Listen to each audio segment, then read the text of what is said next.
Hello, friends. Did you know that nearly 80% of those who watch my videos aren't subscribed?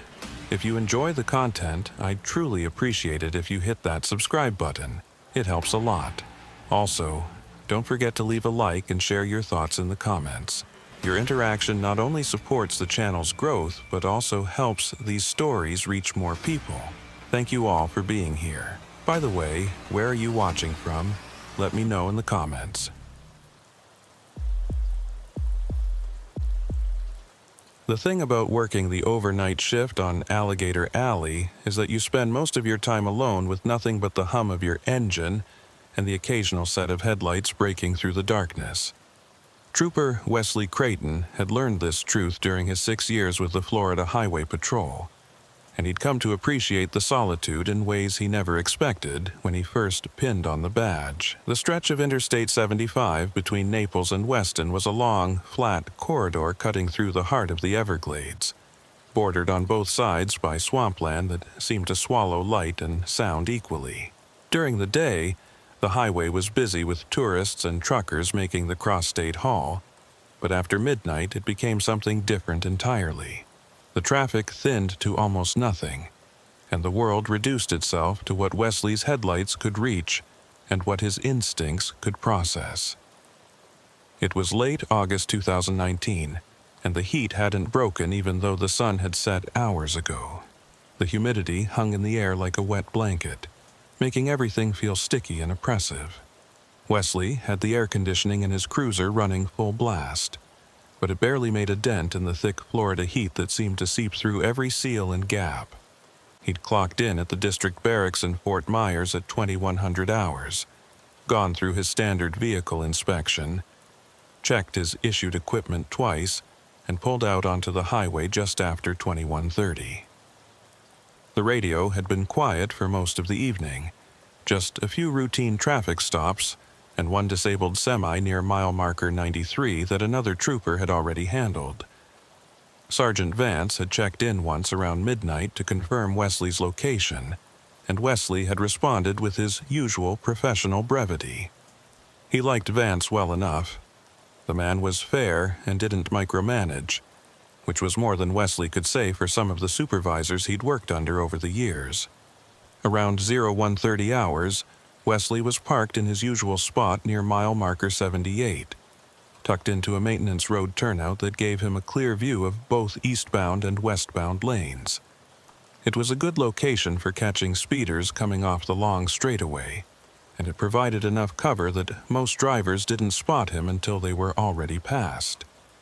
He'd just finished the last of his coffee, lukewarm and bitter from sitting in the thermos too long, when he saw the vehicle. A dark sedan, looked like a Honda Accord, or maybe a Toyota Camry, traveling westbound at what appeared to be a reasonable speed. Nothing immediately suspicious about it, but something caught Wesley's attention anyway. Maybe it was the way the car seemed to drift slightly within its lane, or maybe it was just instinct built up over thousands of traffic stops, but Wesley found himself watching the vehicle more closely than usual. The sedan passed his position, and Wesley noted the license plate was partially obscured by dirt or mud, making it difficult to read the numbers clearly. That alone wasn't necessarily suspicious. Plenty of vehicles traveling through Florida picked up road grime, especially during the rainy season. But combined with the slight weaving pattern, it was enough to warrant a closer look. Wesley pulled out of the turnout and accelerated smoothly, keeping a safe distance behind the sedan as he followed it westbound. He watched the vehicle for nearly 2 miles, noting that the drift was consistent but not severe enough to suggest intoxication. The driver would drift toward the center line, then correct sharply, then settle back into a loose trajectory before the pattern repeated. No brake lights, no turn signals, just that same wandering path down the empty highway. It was the kind of driving that suggested distraction or extreme fatigue, and either one was dangerous enough on a road like this, where hitting the shoulder at highway speed could send a vehicle into the swamp before the driver even had time to react. Wesley reached for his radio and keyed the mic, his voice cutting through the static. Dispatch, this is Unit 75. I've got a possible 1055 westbound on I-75 near mile marker 76. Vehicle is showing signs of impaired or distracted driving. Running a plate now, but it's partially obscured. Stand by. He rattled off what numbers he could make out from the license plate, squinting through the glare of his headlights bouncing off the sedan's rear window. The dispatcher's voice crackled back after a moment. Professional and efficient. Unit 75, copy that. Stand by for registration. Wesley kept his eyes on the sedan while he waited, his right hand resting near the gear shift, ready to accelerate if the vehicle suddenly took off or made any unexpected moves. The Everglades at night had a way of making people nervous, and nervous drivers sometimes made bad decisions when they saw police lights in their rearview mirror. The dispatcher came back after what felt like a long wait, but was probably only 30 seconds. Unit 75. Registration comes back to a 2017 Honda Accord, gray in color. Registered owner is listed as Patricia Ann Holcomb, female, white, age 54, address in Tallahassee. Registration is current, no wants or warrants on file. Vehicle is not reported stolen. Wesley acknowledged the information and made his decision. He flipped on his overhead lights, the red and blue strobes cutting through the darkness and reflecting off the wet pavement. The sedan didn't respond immediately, which wasn't unusual. Sometimes drivers were so lost in their own thoughts or their phone screens that they didn't notice police lights right away. Wesley gave it a few more seconds, then added a quick burst of his siren, just enough to get attention without being aggressive. The sedan's brake lights finally came on, and the vehicle began to slow, drifting toward the shoulder in that same loose, uncertain way it had been drifting in its lane. Wesley stayed back, giving the vehicle plenty of room to come to a complete stop. When it finally did, it was positioned half on the paved shoulder and half on the grass, the right rear tire just inches from the edge where the ground dropped off into the swamp. Wesley pulled in behind the sedan, leaving about 20 feet between vehicles, and reached for the radio again. Dispatch, 1027 at mile marker 75, westbound shoulder. Single occupant visible, appears to be a female driver matching the registered owner's description. Vehicle is a gray Honda Accord, plate number partially obscured but matches registration on file. Dispatch acknowledged, and Wesley took a moment to observe the vehicle and the surrounding area before stepping out of his cruiser. The night was thick with the sounds of the Everglades, frogs croaking in the distance, the occasional splash of something moving through water, and the ever-present buzz of insects drawn to the lights of the two vehicles. The air smelled like wet vegetation and decay, the characteristic scent of the swamp that never really went away no matter how long you'd been working this stretch of highway. Wesley grabbed his flashlight, adjusted his duty belt out of habit, and stepped out into the humid night. His boots crunched on the gravel shoulder as he approached the driver's side of the sedan, his eyes scanning constantly, taking in every detail. The car was older, but well-maintained, no visible damage or signs of neglect. The rear window had a thin layer of road dust, and the license plate was indeed partially obscured by dried mud that looked like it had been there for a while. Wesley positioned himself slightly behind the driver's door, a tactical stance he'd learned early in his career that gave him a clear view of the interior, while keeping him out of the direct line of fire if things went wrong. He tapped on the window with his flashlight, 2 firm knocks that were loud enough to be heard but not aggressive.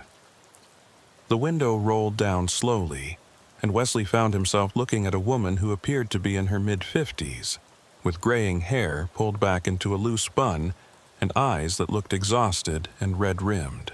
She wasn't crying, but she had the appearance of someone who had been crying recently or hadn't slept in days.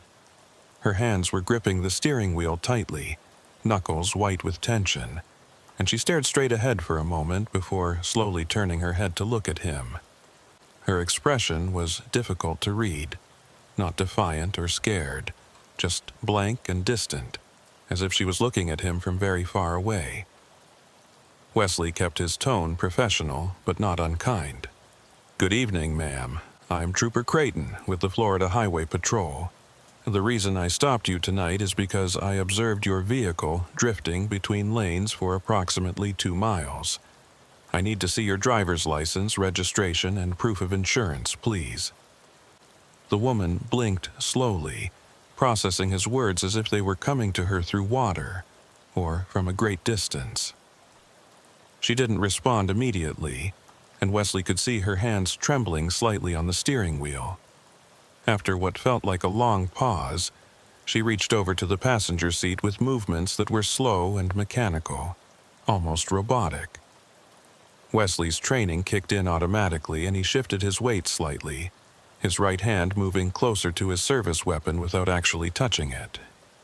He kept his flashlight trained on her hands, watching carefully as she fumbled through a purse that was sitting on the passenger seat. She pulled out a wallet and handed him a Florida driver's license without meeting his eyes. Wesley took it and examined it under the beam of his flashlight. The name read Patricia Ann Holcomb, and the photo matched the woman in front of him, though the picture looked like it had been taken in better times. The woman in the photo was smiling slightly, her hair neatly styled, her face relaxed. The woman sitting in the car now looked like she'd aged 10 years since that photo was taken. Wesley noted the birth date, which confirmed she was 54, and the address in Tallahassee matched what dispatch had provided. He handed the license back and repeated his request. "I'll also need your registration and proof of insurance, ma'am." Patricia reached into the glove compartment this time, her movements still slow and deliberate, and pulled out a folded envelope. She handed it to Wesley without a word, her eyes drifting back to stare straight ahead through the windshield at nothing in particular. Wesley opened the envelope and checked the documents. Everything appeared to be in order. The vehicle was registered to her, and the insurance was current with a policy through a major carrier. He leaned down slightly, trying to get a better look at her face and gauge her condition. "Ma'am, have you had anything to drink tonight? Any alcohol or medications that might affect your ability to drive?" Patricia shook her head slowly, her voice coming out flat and distant when she finally spoke. "No, nothing like that." Wesley studied her for another moment, taking in the details. There was no odor of alcohol coming from the vehicle, no obvious signs of drug use, and her speech wasn't slurred. Her pupils looked normal, not dilated or constricted in ways that would suggest intoxication or drug use. But there was definitely something wrong. The exhaustion in her eyes went beyond simple fatigue, and there was a hollowness to her expression that suggested something deeper, something psychological rather than physical. Wesley straightened up slightly and tried a different approach. "Ma'am, where are you headed tonight? Are you traveling alone?" Patricia's jaw tightened almost imperceptibly, and she was quiet for so long that Wesley thought she might not answer at all. When she finally spoke, her voice was barely above a whisper. "Just driving. Heading west." Wesley frowned slightly. "West? Toward where specifically? Do you have a destination in mind?" Another long pause, and then Patricia turned her head to look at him directly for the first time. Her eyes were empty, devoid of the emotion or engagement you'd expect from someone having a normal conversation. "I don't know. I'm just driving. I can't stop driving." That answer sent up red flags in Wesley's mind.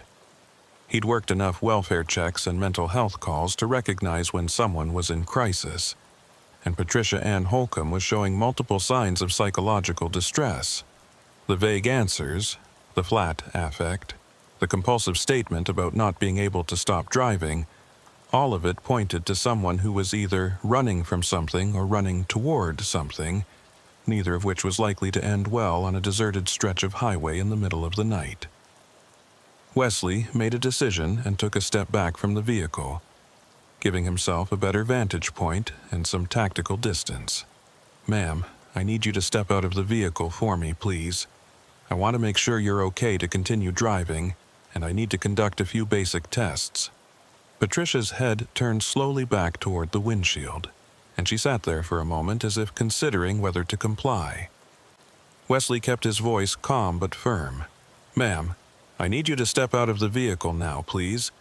This is for your safety and the safety of other drivers on the road." Finally, Patricia opened the door and stepped out onto the shoulder. She was shorter than Wesley had expected, maybe 5 feet 4 inches tall, and thin in a way that suggested she hadn't been eating regularly.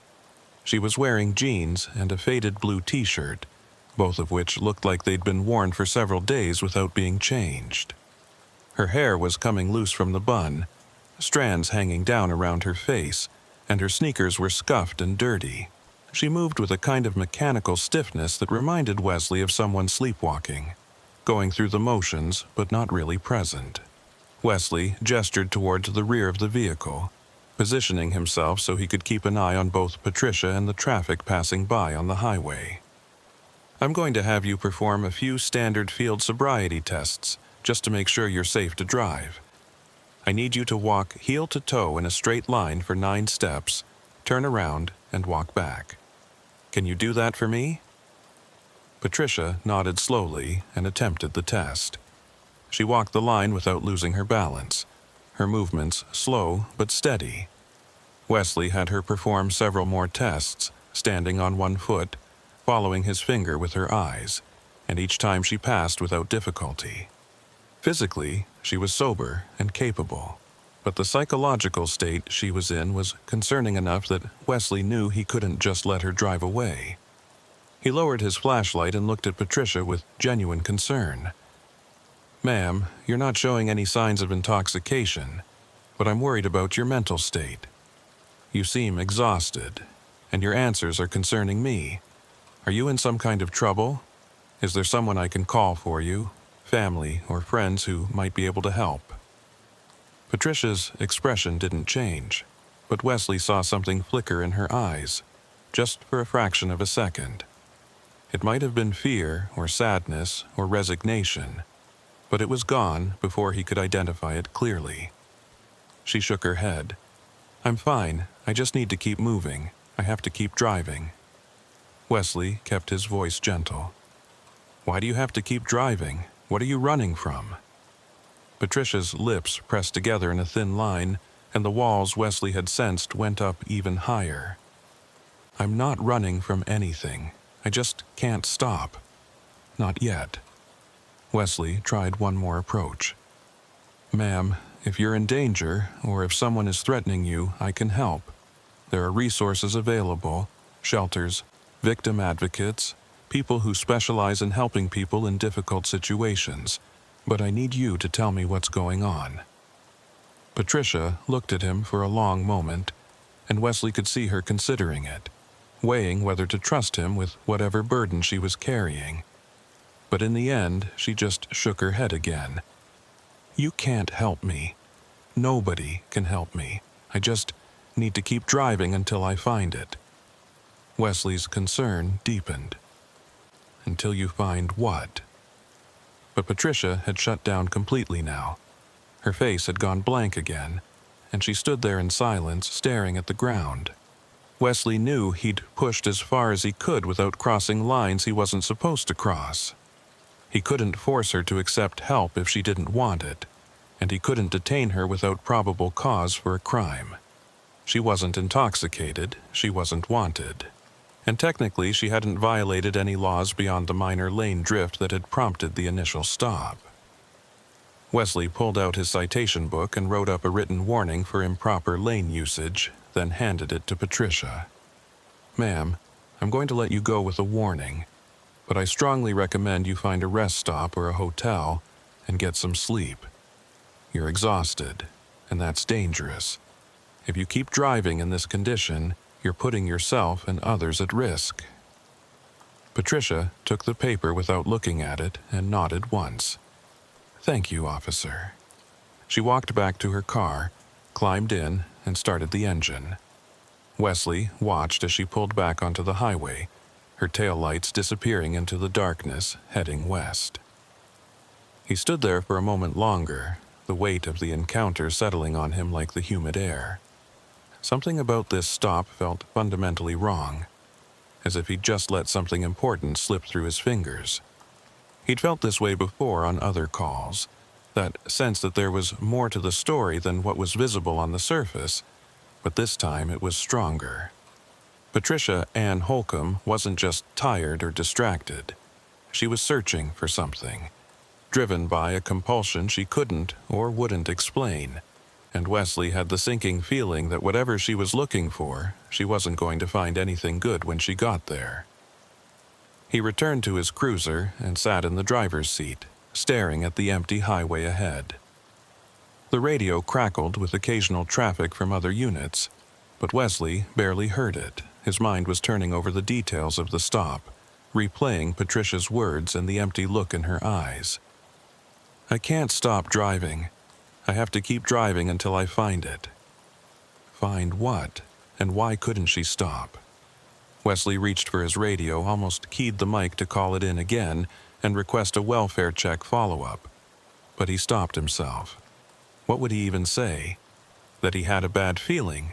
That the woman seemed sad and tired? That wasn't enough to warrant additional resources or intervention.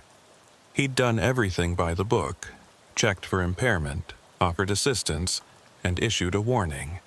There was nothing more he could legally or ethically do unless Patricia herself asked for help or committed a crime. Wesley pulled back onto the highway and continued his patrol westbound, following the same route Patricia had taken. Part of him hoped he might catch up to her, find her pulled over at a rest stop, getting the sleep she desperately needed. But mile after mile passed, and there was no sign of the gray Honda Accord. By the time Wesley's shift ended at 0630, the sun was beginning to rise over the Everglades, painting the sky in shades of orange and pink that reflected off the still water of the swamp. He returned to the barracks, filed his report noting the traffic stop and the warning issued, and clocked out. But as he drove home to his small apartment in Fort Myers, the image of Patricia Ann Holcomb's hollow eyes stayed with him, and he couldn't shake the feeling that he'd just encountered something far darker and more complicated than a routine traffic stop. Wesley Creighton didn't sleep well that day. He'd gone home to his apartment, a modest one-bedroom place on the outskirts of Fort Myers that he'd been renting for the past 3 years, showered off the night's accumulated sweat and road grime, and climbed into bed around 0800 hours.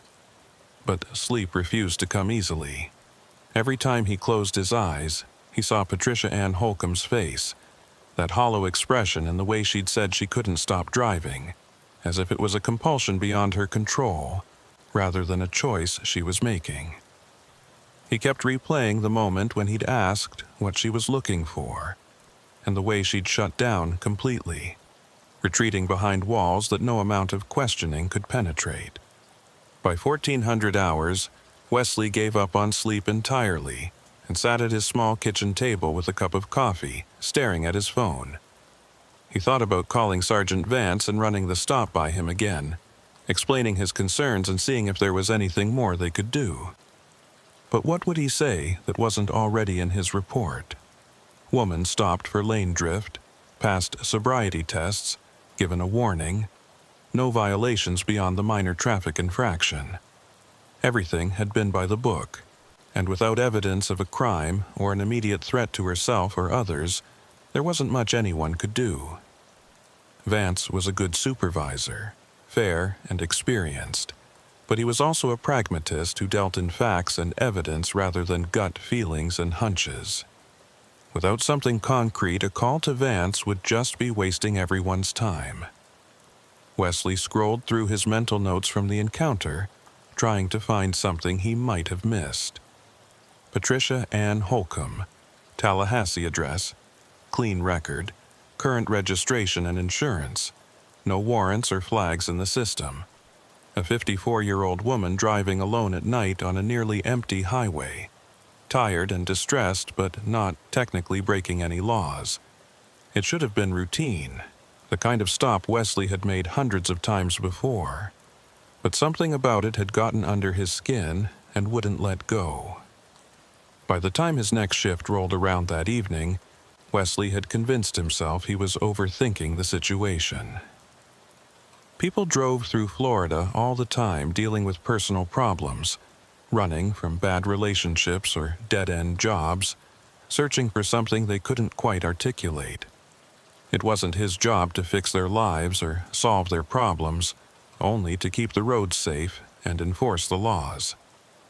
He clocked in at 2100 hours, went through his vehicle inspection with the same careful attention to detail he always used, and pulled out onto Interstate 75 just after 2130. The weather had shifted slightly, the humidity still oppressive, but now accompanied by distant flashes of lightning on the horizon that suggested a storm system moving in from the Gulf. Dispatch was busier tonight than it had been the previous evening. Multiple calls for minor accidents and a disabled vehicle near the Lee County line that was blocking the right lane. Wesley handled 2 routine traffic stops in the first hour, both for speeding, and was settling into the rhythm of the shift when the radio crackled with a call that made his attention sharpen immediately. All units in the vicinity of Interstate 75 westbound. We have a report of an abandoned vehicle near mile marker 68, just past the Collier County rest area. Caller reports the vehicle has been stationary on the shoulder for at least 2 hours with no occupant visible, requesting welfare check and 1027. Wesley grabbed the mic before any other unit could respond, his pulse quickening with a sense of recognition he couldn't quite explain. Dispatch, Unit 75, responding. I'm approximately 8 miles east of that location. ETA 10 minutes. Dispatch acknowledged, and Wesley accelerated westbound, his mind already running through possibilities. Mile marker 68 was about 7 miles west of where he'd stopped Patricia Holcomb the previous night, and she'd been heading in that direction when he'd let her go. It could be a coincidence. There were plenty of abandoned vehicles on this stretch of highway for various reasons. Mechanical failure, accidents, people who simply ran out of gas.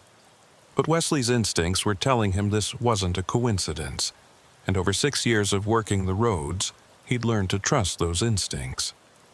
He covered the distance in just under 9 minutes, his headlights cutting through the darkness and illuminating the reflective markers along the shoulder. As he approached mile marker 68, his spotlight swept across the right shoulder and caught the outline of a vehicle parked at an awkward angle. The front end pointed slightly toward the swamp as if the driver had pulled over in a hurry. Wesley slowed and pulled in behind the vehicle, his overhead lights painting the scene in alternating red and blue. Even before he came to a complete stop, he recognized the gray Honda Accord and felt his stomach tighten with a mixture of vindication and dread. He keyed the radio, keeping his voice professional despite the adrenaline starting to pump through his system. Dispatch, Unit 75 on scene at mile marker 68. Vehicle is a gray Honda Accord, matches the description from my traffic stop last night. Florida registration appears to be the same vehicle registered to Patricia Ann Holcomb. No occupant visible from my current position. I'm going to conduct a 1027 now. Dispatch acknowledged, and Wesley sat in his cruiser for a moment, scanning the area and taking in the details. The Honda was parked completely on the shoulder this time, all 4 tires on the gravel, and the vehicle was dark with no lights on inside or out. The driver's door appeared to be closed, and there was no movement visible through the windows. Wesley stepped out of his cruiser, his hand instinctively checking that his service weapon was secure in its holster, and approached the Honda cautiously.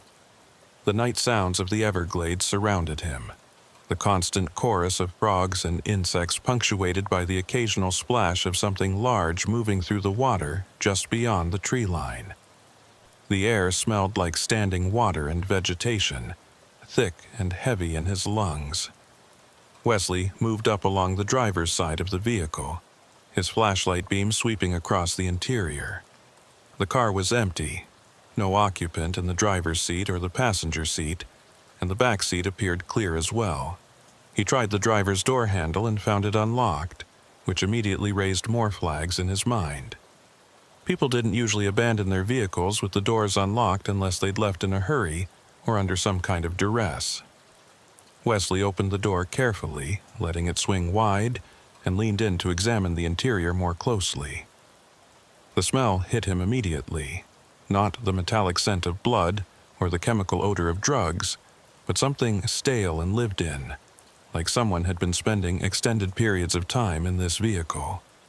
The driver's seat was pushed back as far as it would go, and there was a pillow and a blanket wadded up in the back seat along with several plastic grocery bags filled with what looked like clothes. The passenger seat had a road atlas open to a map of Florida, with several locations marked in red pen. Wesley studied the map for a moment, noting that the marks seemed to follow Interstate 75 from Tallahassee down through the state, with concentrations around certain areas in Collier County and further south toward the Miami area.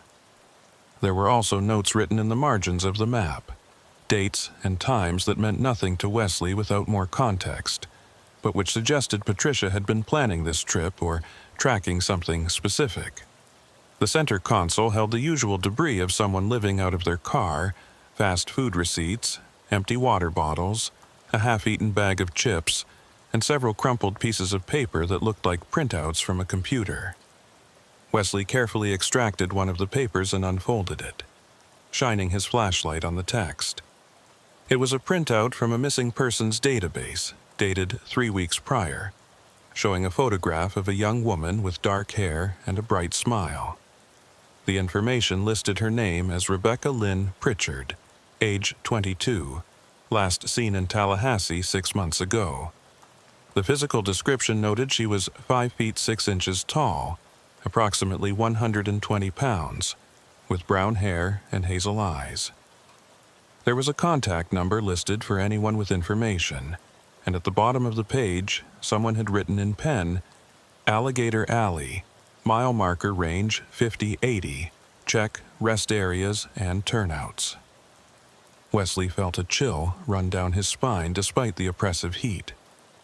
He pulled out his phone and took several photographs of the printout, then carefully searched the rest of the vehicle's interior. In the glove compartment, he found more printouts, at least a dozen of them, all from the same missing persons database, and all showing different young women who had disappeared from various locations across northern Florida over the past 2 years. Some of the printouts had notes written on them, dates and locations, possible sightings or leads that had apparently gone nowhere. In the back seat, under the blanket, Wesley found a spiral notebook filled with handwritten entries that appeared to be a journal or log of some kind. He flipped through the pages quickly, seeing dates and locations, observations about traffic patterns and rest area activity, and what looked like license plate numbers with notes beside them. Wesley stepped back from the vehicle and keyed his radio again, his mind racing to process what he'd just found. Dispatch, Unit 75. I need Sergeant Vance on the line, priority. There was a brief pause. Then Vance's voice came through, gruff and alert despite the late hour. Unit 75, this is Vance. Go ahead. Wesley chose his words carefully, aware that everything he said was being recorded. Sarge, I'm at the abandoned vehicle from last night's traffic stop. Driver is still not present, but I found multiple printouts of missing persons reports in the vehicle, along with detailed notes and what appears to be an investigation log. The vehicle matches all the details from Patricia Ann Holcomb, the woman I stopped last night for lane drift. I think we need to treat this as more than just an abandoned vehicle. There was a longer pause this time, and Wesley could almost hear Vance thinking through the implications. When the sergeant's voice came back, it was measured and careful. What's the condition of the vehicle? Any signs of struggle or foul play? Wesley looked around the Honda again, examining it with fresh eyes. Negative on signs of struggle. Vehicle is unlocked, keys are not in the ignition, and there's no purse or wallet visible. But the amount of personal items suggests the driver has been living out of the car for some time. The missing persons printouts all appear to be young women who disappeared from northern Florida locations over the past 2 years, and there are detailed notes about this specific area of I-75. Vance was quiet for another moment, then made his decision. All right, here's what we're going to do. I want you to secure that vehicle and establish a perimeter. Do not enter the vehicle again or remove any items without proper documentation. I'm going to contact our criminal investigation unit and see about getting a detective out there to process this as a potential evidence scene. In the meantime, I want you to conduct a search of the immediate area, check the tree line, and any obvious places where someone might have gone on foot. Wesley acknowledged and set about securing the scene. He placed road flares behind his cruiser to alert any traffic, used crime scene tape to mark off the area around the Honda, and then grabbed his heavy-duty flashlight to begin searching the surrounding area. The shoulder of the highway was wide here, maybe 15 feet of gravel and grass before the ground dropped off into the swamp proper. Wesley walked slowly along the shoulder in both directions from the Honda, sweeping his flashlight across the ground and looking for any signs of foot traffic or disturbance. The grass was thick and weedy, growing up through the gravel in patches, and it was difficult to tell if anyone had walked through recently. About 20 yards west of the Honda, Wesley found something that made him stop. There were depressions in the grass that could have been footprints, small ones that suggested a woman's shoe, leading away from the shoulder and down the embankment toward the water. Wesley carefully made his way down the slope, using his flashlight to illuminate the path. The ground was soft and muddy, and the footprints became clearer as he descended. They led to the edge of the water, then disappeared. Wesley stood at the water's edge, shining his flashlight across the dark surface of the swamp, but saw nothing except the reflection of his light on the still water and the occasional ripple from something moving beneath the surface. He called out, his voice carrying across the water and echoing slightly off the vegetation. "Patricia, this is Trooper Creighton with the Florida Highway Patrol. If you can hear me, please respond." The only answer was the continued chorus of frogs and insects, indifferent to his presence. Wesley climbed back up to the shoulder and continued his search, checking the tree line on both sides of the highway for any sign of where Patricia might have gone. He found nothing else, no more footprints, no clothing or personal items, just the empty highway and the dark swamp pressing in from both sides. By the time Sergeant Vance arrived 40 minutes later, followed by a criminal investigations detective named Marvin Kellard, Wesley had thoroughly searched a 200-yard radius around the Honda and found nothing beyond the single set of footprints leading to the water. Kellard was a lean man in his early 50s with sharp eyes and a methodical manner that Wesley recognized immediately as someone who'd worked a lot of complex cases. He listened without interrupting as Wesley walked him through everything, from the initial traffic stop the night before to finding the abandoned vehicle and the missing persons printouts inside. Kellard examined the vehicle himself, taking photographs and making notes, then turned his attention to the printouts and the notebook Wesley had found. He studied them in silence for several minutes, his expression growing darker as he read through the handwritten entries. Finally, Kellard looked up at Wesley. "You said the woman you stopped last night, Patricia Ann Holcomb. She told you she couldn't stop driving and that she was looking for something." Wesley nodded. "That's correct.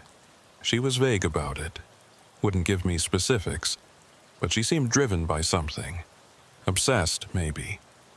I got the impression she was searching for something or someone, but she wouldn't tell me what." Kellard held up one of the printouts, the one showing Rebecca Lynn Pritchard. "Did she mention this name or any of the other names on these missing persons reports?" Wesley shook his head. "No, sir. She didn't mention any names.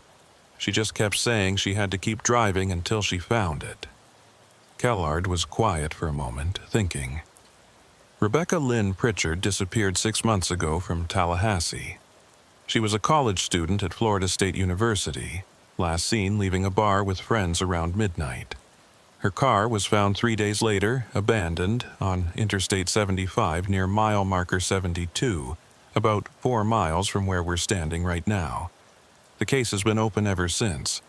No leads, no witnesses, no body. Just a missing 22-year-old woman who vanished into thin air. Wesley felt something click into place in his mind. Pritchard. That's the same last name as Patricia. Are they related? Kellard nodded slowly. According to the missing persons report, Rebecca Lynn Pritchard's mother is listed as the primary contact. Her name is Patricia Ann Holcomb Pritchard. Looks like she goes by her married name for some things and her maiden name for others, but it's the same person. Patricia is Rebecca's mother. The weight of that revelation settled on Wesley like a physical thing. Patricia Ann Holcomb wasn't just some distressed woman driving aimlessly through the night. She was a mother searching for her missing daughter, following a trail of missing persons cases that all seemed to intersect in this particular stretch of the Everglades. The printouts, the detailed notes, the obsessive documentation of license plates and locations. It all made sense now in a way that was both heartbreaking and deeply troubling. Wesley looked at Kellard. So she's been out here conducting her own investigation. Kellard's expression was grim. Looks that way. And based on these notes, she's been doing it for months. She's tracked down at least a dozen cases of young women who disappeared along this corridor, all of them within a similar age range and physical description to her daughter. She's documented patterns, identified what she thinks are suspicious vehicles, and she's been living out of her car while she does it. Sergeant Vance, who'd been listening to the exchange, spoke up. The question is, where is she now? And did she find something that put her in danger?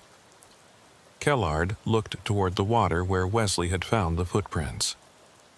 We need to organize a search. If she went into the swamp, either voluntarily or because someone forced her, we need to find her quickly. This environment is unforgiving, and if she's injured or lost out there, she won't survive long. Vance nodded and reached for his radio to coordinate additional resources. Wesley stood by the Honda, looking at the collection of missing persons printouts spread across the hood where Kellard had laid them out. 12 young women, all between the ages of 19 and 25, all disappeared from northern Florida locations over the past 2 years, and all of their vehicles had been found abandoned along Interstate 75 in Collier County. The pattern was impossible to ignore, and Patricia had clearly seen it too. She'd been trying to find her daughter, but somewhere along the way she'd uncovered something much larger and more sinister. Kellard walked over to stand beside Wesley, following his gaze to the printouts. You did good work stopping her last night and documenting your observations. Without your report, we wouldn't have connected her to this vehicle or understood what she was doing out here. Wesley didn't feel like he'd done good work. He felt like he'd let a grieving mother slip through his fingers, failed to see the depth of her desperation, and now she was missing too, possibly another victim of whatever predator had been hunting along this stretch of highway. He looked at Kellard.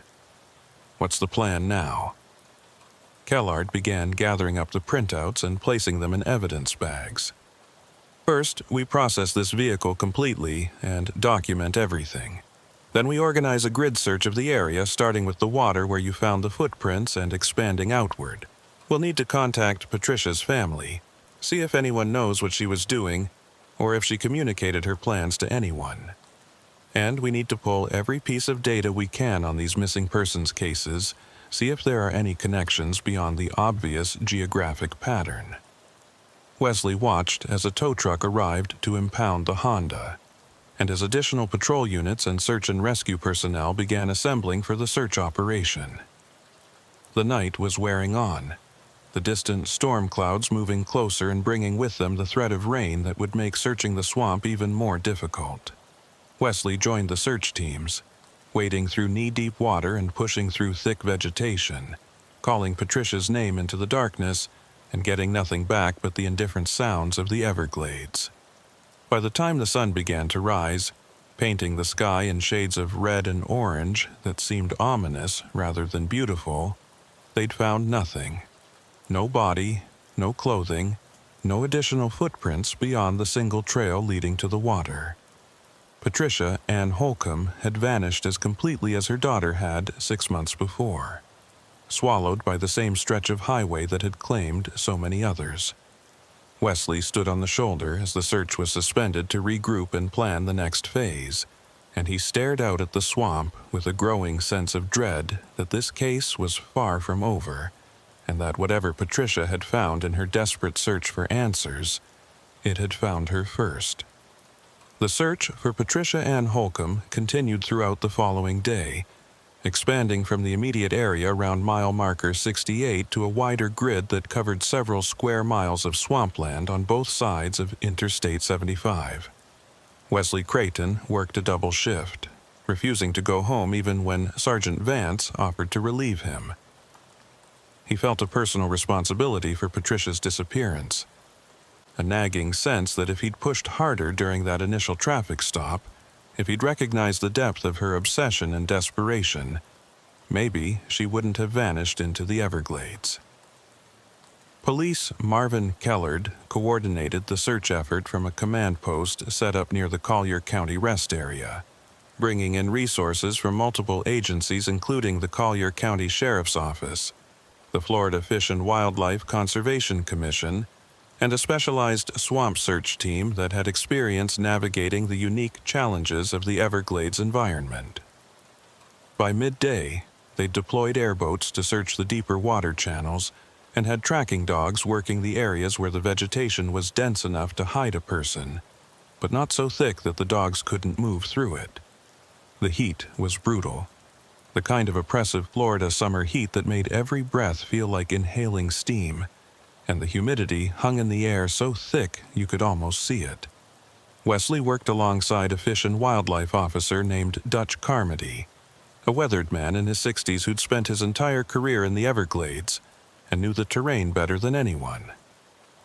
They pushed through sawgrass that cut at exposed skin, waded through water that was sometimes ankle deep and sometimes chest deep, and constantly watched for alligators and snakes that were far more at home in this environment than any human could ever be. Dutch pointed out signs that Wesley would have missed, disturbances in the vegetation that might indicate someone had passed through, broken branches that were too fresh to be from natural causes, and areas where the water was disturbed in patterns that suggested recent activity rather than just the normal movement of wildlife. But despite all the expertise and effort, they found nothing conclusive. There were no more footprints beyond the ones Wesley had discovered leading to the water's edge. No articles of clothing snagged on branches. No signs of struggle or violence. It was as if Patricia had simply walked into the swamp and been absorbed by it, leaving no trace behind. By late afternoon, Kellard made the difficult decision to scale back the active search and shift to a recovery mode, which everyone understood meant they were no longer looking for a living person, but rather for a body. Wesley couldn't accept that, not yet, but he understood the practical realities. They'd searched every accessible area within a reasonable radius. The dogs had found no scent trail to follow, and the airboats had covered miles of waterways without finding anything. If Patricia was out there, she was either beyond their reach or she didn't want to be found. Wesley finally agreed to go home and get some rest when Vance made it a direct order rather than a suggestion. He drove back to Fort Myers as the sun was setting, his uniform soaked with swamp water and sweat, his body exhausted but his mind still racing. He showered and tried to eat something, but the food tasted like cardboard and sat heavy in his stomach. Instead, he sat at his kitchen table with his laptop and began researching the missing persons cases that Patricia had documented in her notebook. The first case was Rebecca Lynn Pritchard, Patricia's daughter, who had disappeared 6 months earlier. Wesley pulled up every news article and police report he could find about Rebecca's disappearance.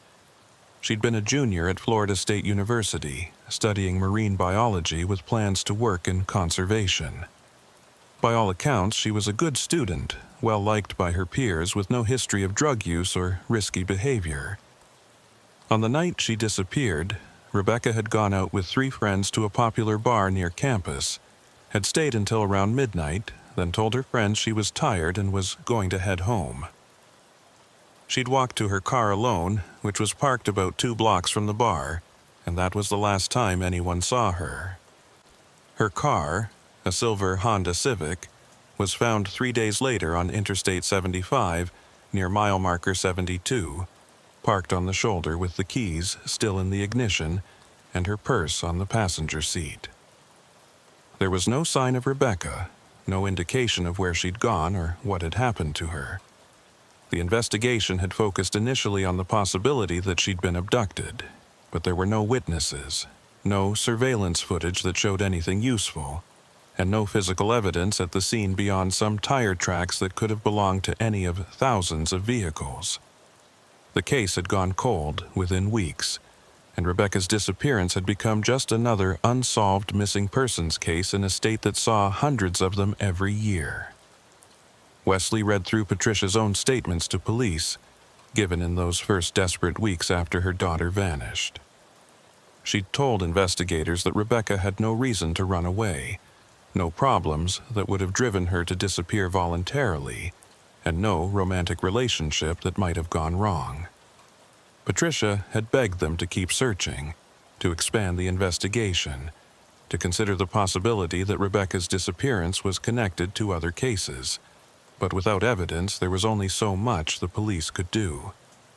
Wesley moved on to the other missing persons printouts Patricia had collected, and as he read through case after case, a disturbing pattern emerged that was impossible to ignore. Melissa Ray Thornton, age 23, disappeared from Gainesville 14 months ago. Her car was found on Interstate 75 near mile marker 58. Amanda Louise Kirby, age 19, disappeared from Ocala 18 months ago. Her car was found on Interstate 75 near mile marker 63. Sarah Jane Colfax, age 21, disappeared from Jacksonville 20 months ago. Her car was found on Interstate 75 near mile marker 77. The list went on, 12 cases in total, all young women between the ages of 19 and 25. All disappeared from cities in northern Florida, and all of their vehicles found abandoned on the same stretch of Interstate 75 between mile markers 50 and 80. The geographic concentration was striking, and the fact that all the victims fit a similar demographic profile suggested this wasn't random. Patricia had seen the pattern, and she'd been right to be obsessed with it. Wesley pulled up a map and marked each location where a vehicle had been found, and the pattern became even clearer. The abandoned vehicles formed a cluster along a roughly 30-mile stretch of highway that cut through the most remote and unpopulated section of the Everglades. This was the section known locally as Alligator Alley, where there were no exits for miles, no gas stations or rest stops beyond the single facility at mile marker 70, and no civilization beyond the highway itself. It was the perfect hunting ground for someone who knew how to use the isolation and the environment to their advantage. Wesley felt a chill despite the warm air in his apartment.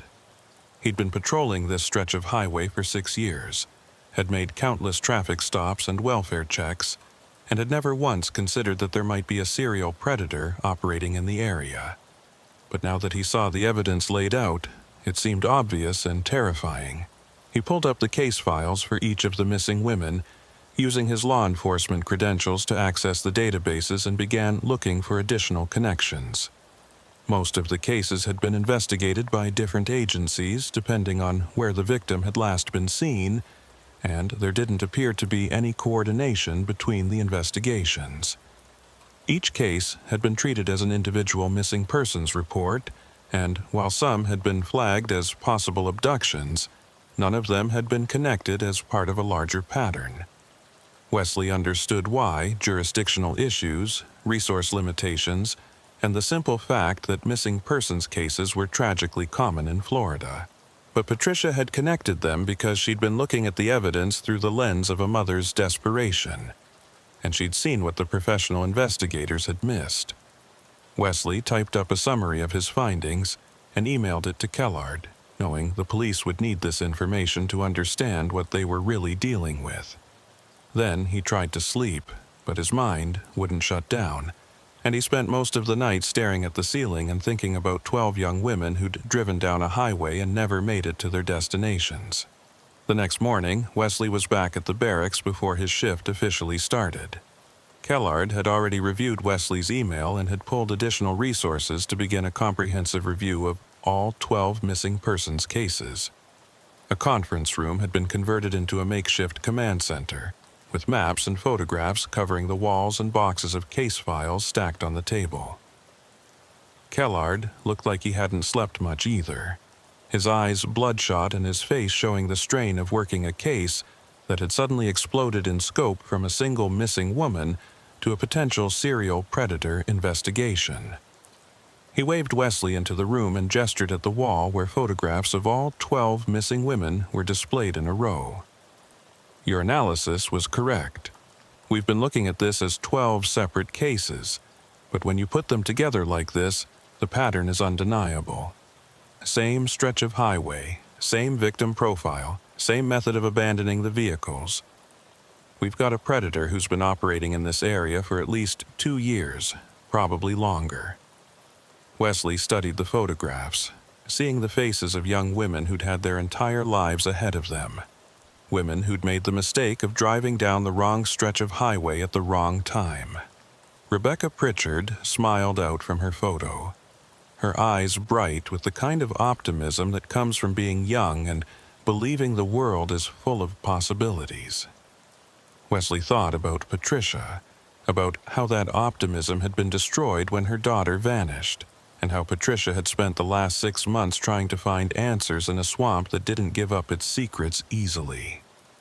Kellard continued, his voice grim.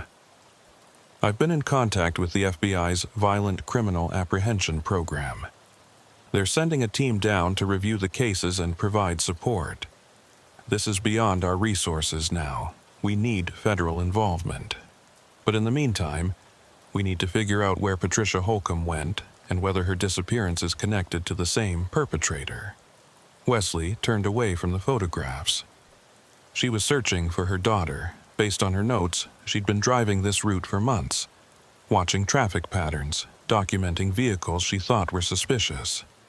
If she identified the perpetrator or got too close to something he wanted to keep hidden, he might have targeted her the same way he targeted the others. Kellard nodded slowly. That's my thinking too. But we have a problem. Patricia's vehicle was found at mile marker 68, which is right in the middle of the cluster zone. If she went into the swamp voluntarily because she saw something or was following a lead, we might never find her. That terrain is impossible to search completely. There are thousands of acres of wetland and hammocks where a body could be hidden and never recovered. And if she was taken by our perpetrator, he's had plenty of time to dispose of evidence. Sergeant Vance entered the room carrying a folder, his expression troubled. We just got something from Patricia Holcomb's phone records. She made several calls in the hours before her vehicle was abandoned, including one to a local number that belongs to a woman named Eula Mae Pritchard. That's Rebecca's grandmother, Patricia's mother. I've got contact information if you want to follow up. Kellard took the folder and scanned the contents. We need to talk to her. If Patricia communicated what she was doing or what she'd found, the grandmother might have information that could help us. Wesley spoke up before Kellard could assign someone else to the interview. I'd like to be there when you talk to her. I was the last law enforcement officer to see Patricia alive, and I want to help bring her home. Kellard studied Wesley for a moment, then nodded. All right, you're with me. Let's go. They drove to Eula Mae Pritchard's address, which turned out to be a modest mobile home in a quiet park on the outskirts of Naples, about 40 minutes from where they'd found Patricia's abandoned vehicle. The mobile home was well maintained with flower boxes in the windows and a small garden plot beside the concrete pad where it sat. An older woman, probably in her 70s, answered the door when Kellard knocked. She had gray hair pulled back in a bun and eyes that were red-rimmed from crying. She looked at their uniforms and badges, and Wesley saw something crumble in her expression, as if she'd been waiting for this moment and dreading it at the same time. "You found her," Eula May said, her voice breaking. "You found Patricia." Kellard's voice was gentle but professional. "Ma'am, I'm Police Marvin Kellard, and this is Trooper Wesley Creighton. We're investigating your daughter Patricia's disappearance. May we come in and talk with you?" Eula May stepped aside and let them enter, leading them to a small living room that was crowded with photographs of family members at various stages of life. Wesley immediately spotted several pictures of a young woman he recognized as Rebecca Pritchard, smiling and healthy and alive. There were also more recent photographs showing Patricia with Rebecca, mother and daughter together at what looked like a graduation ceremony or birthday celebration. Eula May sat down heavily in an armchair and gestured for them to sit on the couch. "I knew something bad had happened. Patricia called me 2 nights ago, late, maybe around midnight. She was upset, talking fast, saying she'd found something important. She said she'd been watching a vehicle for weeks, following it, and she finally had proof." Kellard leaned forward, his attention sharpening. "What kind of proof? Did she tell you what vehicle she was following or who was driving it?" Eula May shook her head, wiping at her eyes with a tissue. "She didn't give me details, just said it was a truck. A white truck that she'd seen multiple times in the areas where those girls' cars were found. She said she'd gotten photographs of the license plate and had tracked where it went. She was excited but also scared. She told me she was going to follow the truck one more time to see where it led, and then she was going to take everything to the police. I begged her not to go alone. Told her to call you folks right then, but she said she needed to be sure first. She didn't want to waste anyone's time with false leads." Wesley felt his chest tighten with frustration and sadness. Patricia had been on the verge of breaking the case, had been following a suspect vehicle and gathering evidence, but she'd made the fatal mistake of trying to confront it alone rather than bringing in law enforcement. It was the kind of decision a desperate mother would make, driven by the need to find answers and unwilling to wait for official channels that had already failed her once. Kellard pulled out his notebook.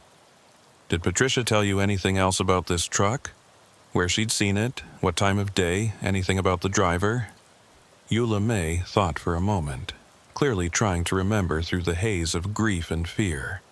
She said she'd seen it parked at the rest area on Interstate 75, the big one with the visitor center. She said it was always there late at night, between midnight and 3 in the morning, and that the driver would sit in the truck for hours just watching the traffic. She thought he was hunting, that's the word she used. She said he was hunting for girls who matched Rebecca's description, young women traveling alone. Wesley exchanged a glance with Kellard, and he could see the police was thinking the same thing. The rest area at mile marker 70 was the only significant facility along that entire stretch of Alligator Alley, and it was positioned right in the middle of the cluster zone where all the vehicles had been abandoned. It made sense as a hunting ground, a place where someone could observe traffic patterns, identify potential victims, and plan their attacks. Kellard's voice remained calm despite the urgency of the information. "Mrs. Pritchard, did Patricia mention if she had these photographs with her? Did she keep them in her car or upload them somewhere?" Eula May nodded slowly. She said she kept everything on her phone and had backed it up to a cloud storage account. She was very careful about that, said she didn't want to lose the evidence if something happened to her phone. Kellard immediately pulled out his own phone and made a call, presumably to get a warrant for Patricia's phone records and cloud storage.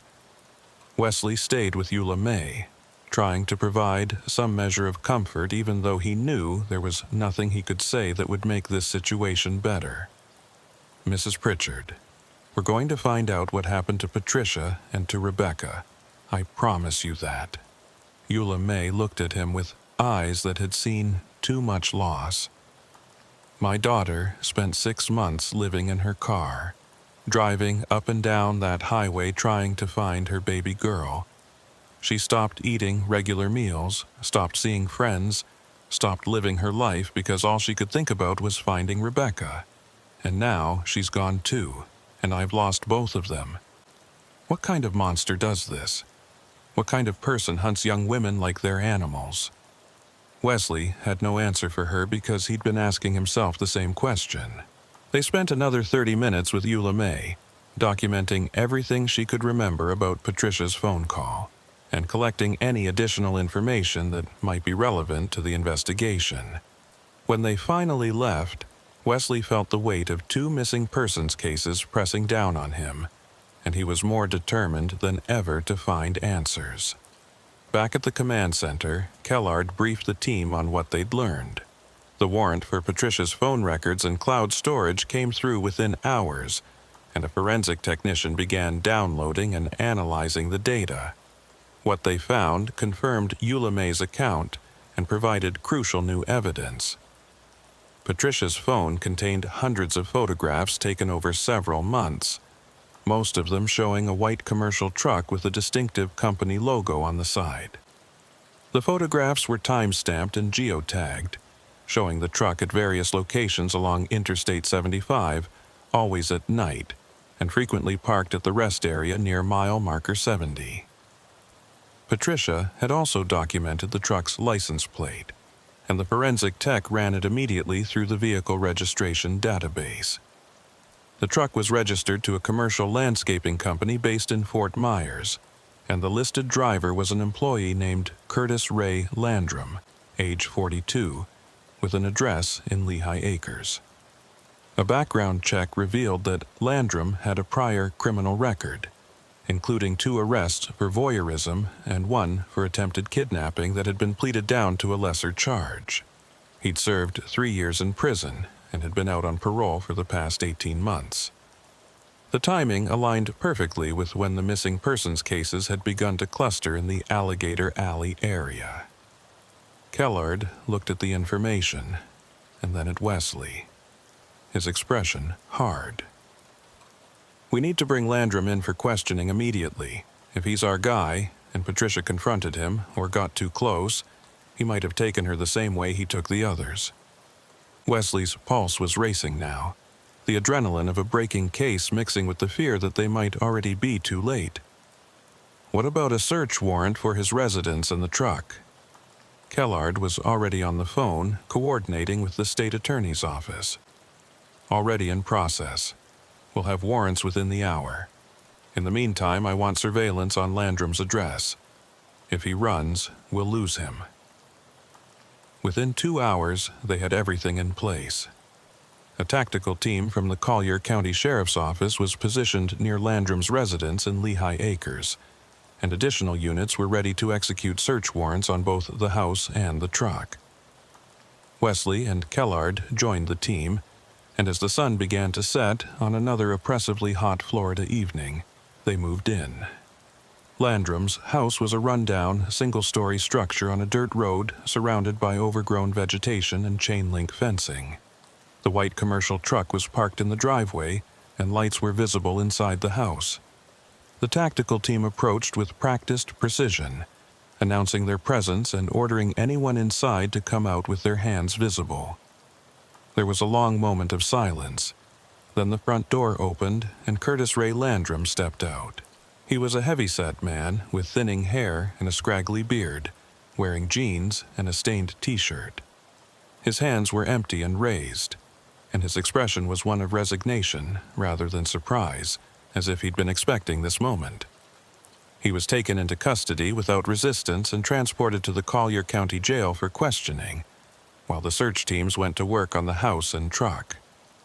What they found in the first hour of searching was enough to turn Wesley's stomach and confirm their worst fears. In the truck's cargo bed hidden under landscaping equipment, they found several rolls of duct tape, zip ties, a taser, and a collection of women's jewelry that matched descriptions from several of the missing persons cases. In the house, they found a room that had been converted into what could only be described as a trophy collection. Photographs covered one wall, candid shots of young women who appeared to have been taken without their knowledge. Some of the faces matched the missing women from Patricia's list, and Wesley recognized Rebecca Pritchard among them. There were also personal items, driver's licenses, cell phones, articles of clothing, all organized and labeled with dates and locations. It was the collection of a predator who kept souvenirs of his victims, and the evidence was overwhelming. But they didn't find Patricia Holcomb, and they didn't find any of the missing women alive. The search continued through the night, with cadaver dogs brought in to search the property for burial sites, but the results were inconclusive. The property backed up to a canal that fed into the Everglades system, and Kellard's fear was that Landrum had been disposing of bodies in the water where they'd never be recovered. Wesley stood in Landrum's trophy room, surrounded by the faces of 12 young women who'd made the mistake of crossing paths with a monster, and he felt a rage building in him that he had to consciously suppress.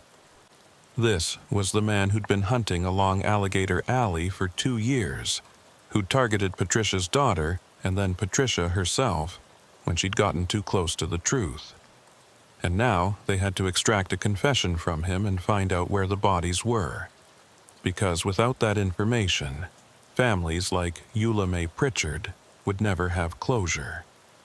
The interrogation of Curtis Ray Landrum began at 0200 hours in a windowless room at the Collier County Sheriff's Office, and Wesley Creighton watched it unfold from behind the two-way mirror alongside Sergeant Vance and 2 FBI agents who'd arrived from the Tampa field office. Police Marvin Kellard sat across the table from Landrum, a folder containing photographs and evidence reports positioned between them, and the digital recorder's red light glowing steadily in the corner. Landrum had waived his right to an attorney, which surprised everyone, but his demeanor suggested he'd already accepted that his freedom was over and was now more interested in controlling the narrative than in mounting a defense. He sat calmly with his hands folded on the table, his expression neutral, and waited for Kellard to begin. Kellard opened the folder and spread several photographs across the table, images of the jewelry found in Landrum's truck and the trophy room discovered in his house. He let the silence stretch for a moment, watching Landrum's face for any reaction. When Landrum showed nothing, Kellard spoke in a measured tone that was neither aggressive nor sympathetic. "Curtis, we found these items in your possession. We've already matched some of them to missing persons cases going back 2 years. We have your DNA on file, and we're running it against evidence from multiple crime scenes. We have surveillance footage placing your truck at locations where several women were last seen. This isn't a question of whether you're involved, it's a question of how many victims there are and where we can find them. The only way you help yourself now is by being honest and giving these families closure." Landrum was quiet for a long moment, his eyes moving slowly across the photographs. When he finally spoke, his voice was flat and emotionless, as if he was discussing something mundane rather than the destruction of human lives. "I didn't plan for it to go this way. It started as something else, just watching, following. I'd see these girls driving alone at night, and I'd wonder where they were going, what their stories were. It became a game, following them without them knowing, seeing how close I could get. But watching wasn't enough after a while. I needed more." Wesley felt his jaw clench as he listened. Landrum was describing the escalation pattern that every criminal profiler recognized, the progression from voyeurism to stalking to violence. The man had started by simply observing potential victims, feeding whatever twisted compulsion drove him, but eventually the thrill of watching had faded, and he'd needed to act on his impulses. Kellard kept his voice steady. "Tell me about the first one. Who was she and what happened?" Landrum's eyes drifted to the ceiling as if he was accessing a memory.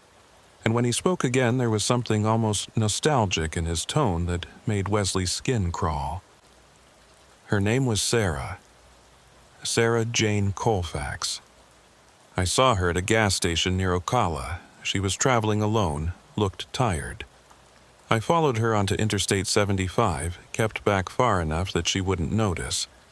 When she started drifting between lanes, I knew she was falling asleep. I pulled up beside her and flashed my lights, made like I was trying to warn her about something wrong with her car.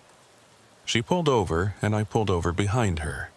When she got out to check what I was pointing at, I used the taser. It was easy, easier than I thought it would be." The casual way Landrum described the abduction, as if it was a simple task he'd completed rather than a violent crime against another human being, sent a wave of revulsion through everyone watching. Kellard maintained his professional composure, but Wesley could see the tension in the police's shoulders and the tightness around his eyes.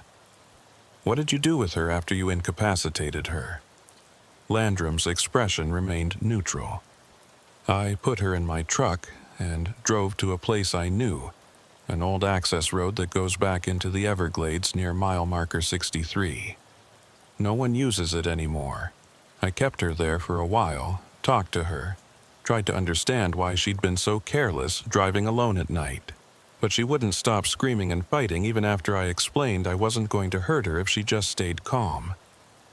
Eventually, she tried to run, made it maybe 20 yards into the swamp before the water got too deep.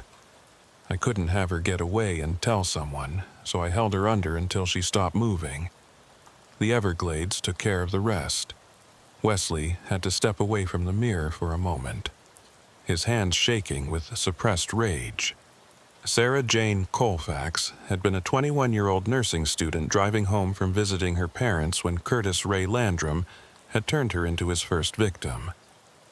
She'd fought for her life in a swamp while a predator calmly explained his twisted logic, and then she'd been murdered and left to disappear into water and mud. Behind the mirror, one of the FBI agents was already on the phone coordinating search teams to the location Landrum had described. But everyone knew the chances of recovering remains after 20 months were minimal. The Everglades was efficient at erasing evidence. Bodies decomposed rapidly in the warm water and became food for alligators and other scavengers. Even if they found the location, there might be nothing left to recover. Kellard moved to the next photograph, a picture of Rebecca Lynn Pritchard taken from Patricia's missing persons printout. "Tell me about Rebecca." Landrum looked at the photograph for a longer moment this time, and something shifted in his expression. It wasn't quite emotion, but there was a recognition there that suggested Rebecca had been different somehow. She was the one that made it complicated. I saw her at the rest area at mile marker 70. She'd pulled over to use the bathroom and get coffee from the vending machines. It was around 2 in the morning, and there was no one else around. I'd been watching the area for weeks by then, had developed a pattern. I'd park my truck and wait for girls traveling alone to stop. Most of them would be smart, wouldn't linger, would do their business and get back on the road. But Rebecca sat at one of the picnic tables for a while, looking at her phone, not paying attention to her surroundings. She made it easy. Kellard's voice hardened slightly. "You took her from the rest area?" Landrum shook his head. "Not directly. I followed her when she left, same pattern as before. I pulled up beside her and signaled that something was wrong with her car. She pulled over near mile marker 72, and I used the same method. Taser, then into my truck. But Rebecca was different. She didn't scream or fight like the others. She talked to me, asked me questions, tried to understand why I was doing this. She said her mother would be worried, that she had family who loved her. She made me see her as a person instead of just another girl driving alone." Wesley's hands were clenched into fists now. Rebecca had tried to humanize herself to her captor, had used empathy and connection to try to save her life. It was a survival technique that sometimes worked with certain types of criminals, but clearly it hadn't been enough to save her from Curtis Ray Landrum. Kellard leaned forward. "Did you kill her?" Landrum was quiet for a long time, long enough that Wesley thought he might refuse to answer. Then he spoke, his voice lower now. "Yes, but it took longer. I kept her for 3 days at the access road location. I brought her food and water, kept her restrained but not hurt. I thought maybe if I could just talk to her, understand what made her think it was safe to travel alone at night, I could let her go. But she never stopped looking for ways to escape, never stopped trying to find weaknesses in how I'd secured her. On the 3rd day, she managed to get one hand free while I was sleeping and tried to run. I caught her before she made it to the main road, and I knew I couldn't keep her anymore. The longer I kept her, the more evidence there would be, so I did what I had to do." The room behind the mirror was silent except for the sound of breathing and the scratch of pens as the FBI agents took notes. Kellard's voice was carefully controlled when he spoke again. "Where is Rebecca's body?" Landrum gestured vaguely. "Same place as the others. The water takes them. I weighted her down with cinder blocks from my truck, but the gators and the current do the rest. You might find bones if you search long enough, but probably not. The Everglades doesn't give things back easily." Kellard moved through the remaining photographs, and over the next 2 hours, Landrum provided details about 8 more victims. He described their abductions with the same clinical detachment, explaining his methods and his reasoning as if he was walking someone through a recipe rather than confessing to multiple murders. Each story followed a similar pattern. Young women traveling alone at night, made vulnerable by fatigue or distraction, lured into stopping by Landrum's fake concern about their vehicle, then incapacitated and taken to remote locations in the Everglades where their screams couldn't be heard and their bodies would never be found. When Kellard finally placed a photograph of Patricia Ann Holcomb on the table, Wesley straightened up and moved closer to the mirror. This was the answer he'd been waiting for, the question that had been haunting him since he'd found Patricia's abandoned vehicle. Kellard's voice carried a new edge now. "Tell me about Patricia." Landrum looked at the photograph, and for the first time showed something that might have been regret, or perhaps just irritation at having been caught. She was the one who figured it out. I'd seen her at the rest area multiple times over several months. At first, I thought she was another potential target, but she never stayed long enough and she was always watching, always writing things down. Eventually, I realized she was watching me. She'd park on the far side of the lot where she thought I couldn't see her, and she'd photograph my truck. She was documenting me. Kellard nodded slowly. "Patricia was investigating you because you'd killed her daughter. She spent 6 months trying to find evidence to bring to the police." Landrum's jaw tightened slightly. "I didn't know Rebecca was her daughter until later. If I'd known, I might have been more careful. But by the time I realized Patricia was a threat, she'd already gathered too much information. 2 nights ago, she followed me when I left the rest area. I led her down to the old access road thinking I could lose her in the back roads, but she stayed with me. When we both stopped, she got out of her car and approached my truck. She had her phone out, was taking pictures, said she was calling the police right then. I couldn't let that happen." Wesley felt something cold settle in his chest. Patricia had been so close to ending this, had been moments away from calling for help, but Landrum had stopped her. Kellard's voice was quiet. "What did you do to her?" Landrum looked down at his hands. "I used the taser, same as always, loaded her into my truck and drove to a different location, deeper in the Everglades where even the airboats don't go. There's a sinkhole there.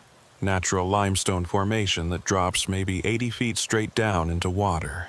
I weighted her the same way I weighted the others and dropped her in. She's not coming back. The words hit Wesley like a physical blow. Patricia Ann Holcomb had spent 6 months searching for her daughter, had gotten closer than any law enforcement agency to identifying the predator responsible. And in the end, she'd become another victim of the same man who'd taken Rebecca. Mother and daughter, both consumed by the Everglades, both denied the dignity of a proper burial or the closure that comes from being found. Kellard gathered the photographs and closed the folder.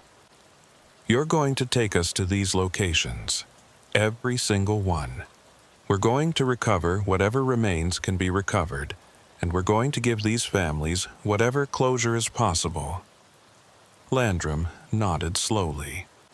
I'll show you where they are, but don't expect to find much. The swamp takes everything eventually. The interrogation ended, and Landrum was returned to his cell while the search teams prepared for what everyone knew would be a long and difficult process. Wesley stepped out of the observation room and walked down the hallway, needing air and space to process what he'd just heard. He found himself outside in the parking lot as the sun was beginning to rise, the sky turning from black to deep purple to orange, and he stared out toward the west where the Everglades waited, silent and indifferent to the human tragedies it had witnessed. Over the following weeks, Curtis Ray Landrum was transported under heavy guard to multiple locations throughout the Everglades, each one identified from his descriptions and Patricia's documentation.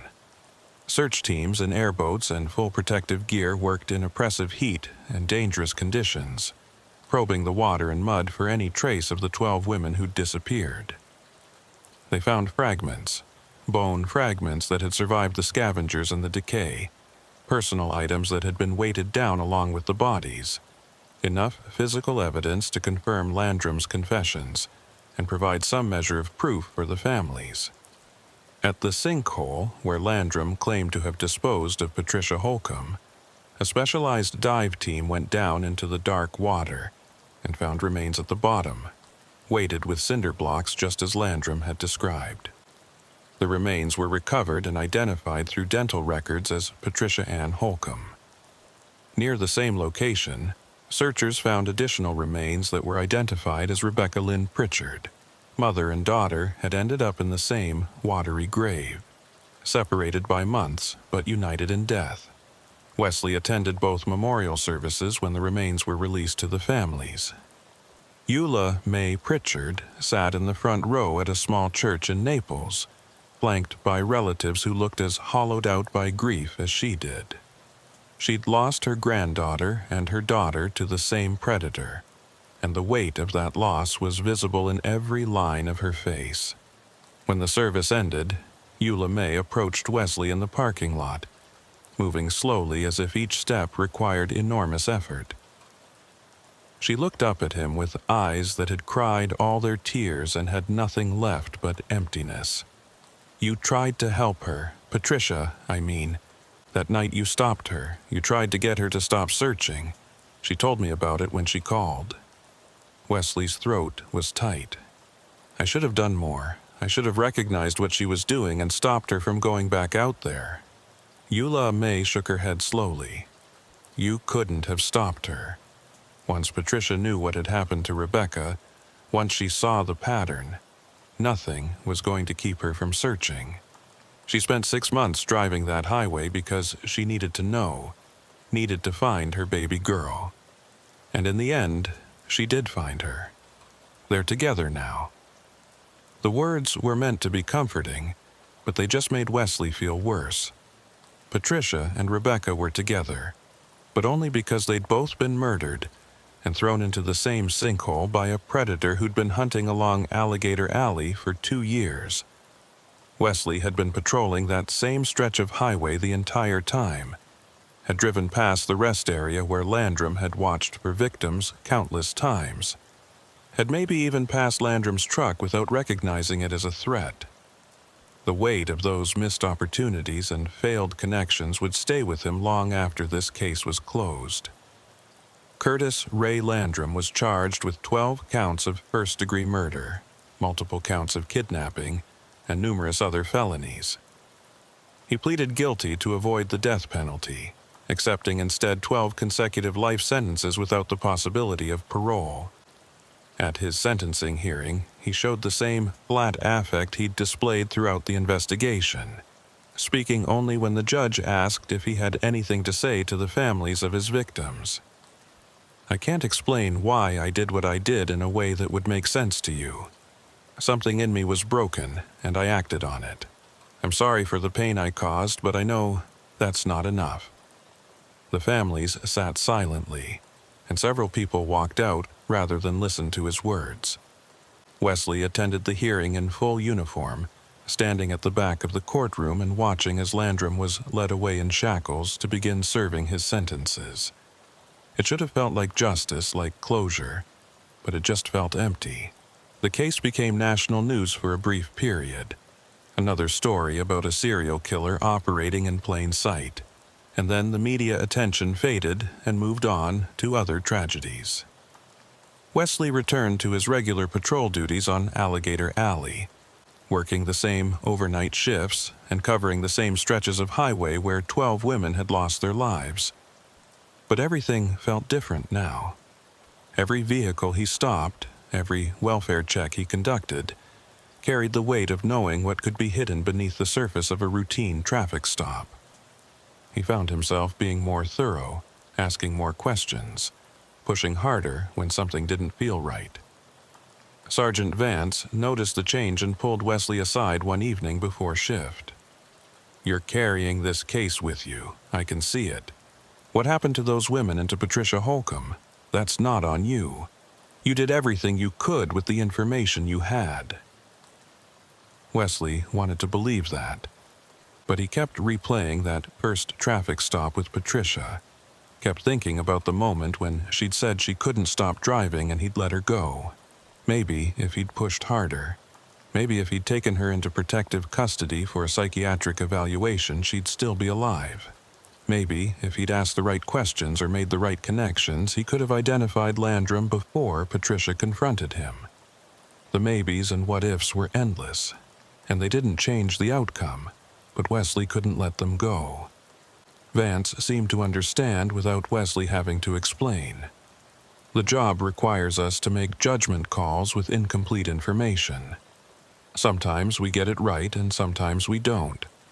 You made reasonable decisions based on what you knew at the time. Patricia Holcomb made her own choices, and while those choices were driven by grief and desperation, they were still her choices. You can't take responsibility for that. Wesley nodded, but didn't trust himself to speak. They stood in silence for a moment, then Vance clapped him on the shoulder and walked away. Wesley climbed into his patrol cruiser and pulled out onto Interstate 75 as the sun set behind him, painting the Everglades in shades of orange and red. The highway stretched ahead, empty and dark except for his headlights, and somewhere out there were the ghosts of 12 young women who'd driven this same road and never made it home. Wesley thought about Rebecca Pritchard, who'd tried to reason with her captor and had died anyway. He thought about Patricia Holcomb, who'd spent half a year searching for her daughter and had found only her own death. And he thought about Eula Mae Pritchard, who'd lost both of them and now lived with an emptiness that would never be filled. 3 months after Landrum's sentencing, Wesley was working a routine patrol when he spotted a vehicle drifting between lanes near mile marker 75, almost exactly where he'd first stopped Patricia. The pattern was familiar, the slight weaving that suggested distraction or fatigue, and Wesley pulled out to follow it. The vehicle was a small sedan, and as Wesley drew closer he could see a single occupant, a young woman who appeared to be in her 20s. He watched for a mile, documenting the drift pattern, then made the decision to initiate a traffic stop. When the sedan pulled over and Wesley approached the driver's window, he found himself looking at a tired young woman with red-rimmed eyes who immediately started crying when she saw his uniform. "I'm sorry, officer. I know I was weaving. I've been driving for 8 hours straight and I'm exhausted. I just wanted to get home." Wesley kept his voice gentle. "It's all right, ma'am. Let me see your license and registration, please." She handed over the documents with trembling hands, and Wesley checked them quickly. Everything was in order. No warrants, no red flags. He handed them back and made a decision. "Ma'am, there's a rest area about 3 miles ahead. I want you to drive there carefully, and I want you to rest for at least 2 hours before you continue your trip. Driving in this condition is dangerous for you and for everyone else on the road. I'm going to follow you to make sure you get there safely." The young woman looked surprised, then relieved. "Thank you. I will, I promise." Wesley followed her to the rest area, watched as she parked and locked her doors, then sat in his cruiser nearby for the next 2 hours, making sure she was safe. When she finally woke up and started her engine to continue her journey, she waved at him gratefully as she pulled back onto the highway. Wesley watched her taillights disappear into the distance, and for the first time since the Landrum case had closed, he felt like he'd done something right. He couldn't bring back the 12 women who died, couldn't undo Patricia Holcomb's desperate search or Eula Mae Pritchard's unbearable loss, but he could make sure that one more young woman made it home safely, and in the long dark stretches of Alligator Alley, where the ghosts still whispered in the sawgrass, maybe that was enough. The highway stretched ahead into the darkness, waiting with its secrets and its dangers, and Wesley Creighton drove on into the night, still searching for the balance between what had been lost and what could still be saved. The Everglades kept its silence, and the road continued, endless and unforgiving, taking what it wanted and giving nothing back.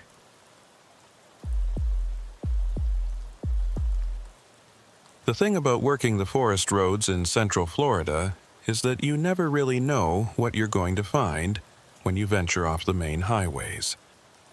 Trooper Harlan Duvall had learned this truth over his 9 years with the Florida Highway Patrol, most of them spent covering the rural routes that cut through Ocala National Forest and the surrounding Marion County wilderness.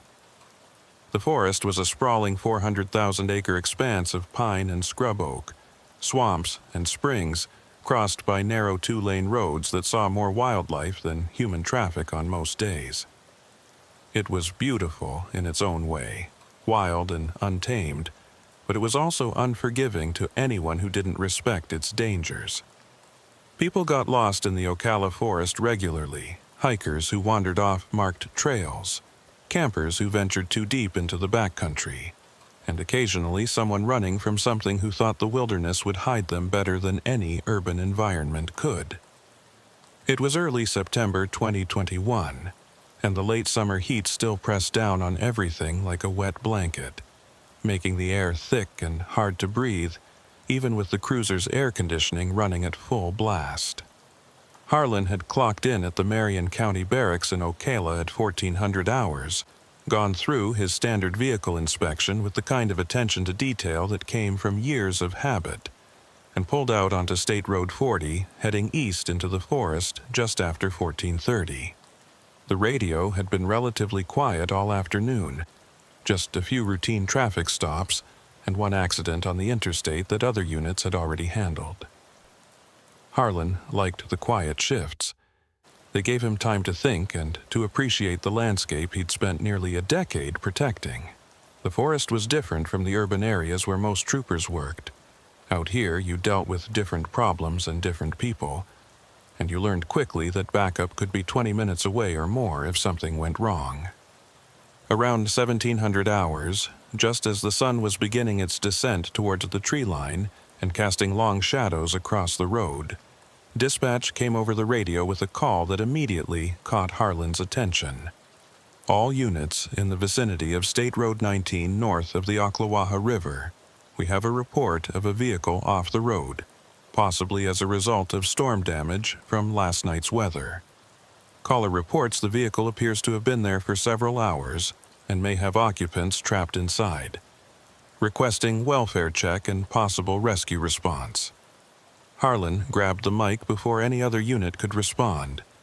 his mind already calculating distances and routes. Dispatch, Unit 42 responding. I'm approximately 15 miles south of that location on State Road 40. I can take Forest Road 88 north and intersect with State Road 19. ETA 20 minutes. Dispatch acknowledged, and Harlan made a U-turn, heading back west toward the Forest Road turnoff. The previous night had indeed brought severe weather to the area. One of those violent Florida thunderstorms that rolled in from the Gulf with little warning and dumped inches of rain in a matter of hours. The storm had knocked out power in several areas and had brought down trees across multiple roads, keeping maintenance crews busy all day clearing debris. Harlan had worked part of the overnight shift dealing with storm-related calls, and he'd seen firsthand how dangerous the conditions had been. Flash flooding in low-lying areas, wind strong enough to snap branches and send them through windshields, and lightning strikes that had started several small brush fires before the rain extinguished them. If a vehicle had gone off the road during that storm, the occupants could be seriously injured or trapped. Harlan turned onto Forest Road 88, a narrow dirt and gravel track that wound through dense pine forest and palmetto scrub. The road was rough, rutted from the previous night's rain, and Harlan had to slow his cruiser to navigate the worst sections. Overhead, the pine canopy filtered the late afternoon sunlight into a dim green twilight that made it feel later than it actually was. The forest was alive with sound, birds calling to each other, insects buzzing in the humid air, and somewhere in the distance the low grunt of a wild pig moving through the underbrush. Harlan kept his windows up despite the heat.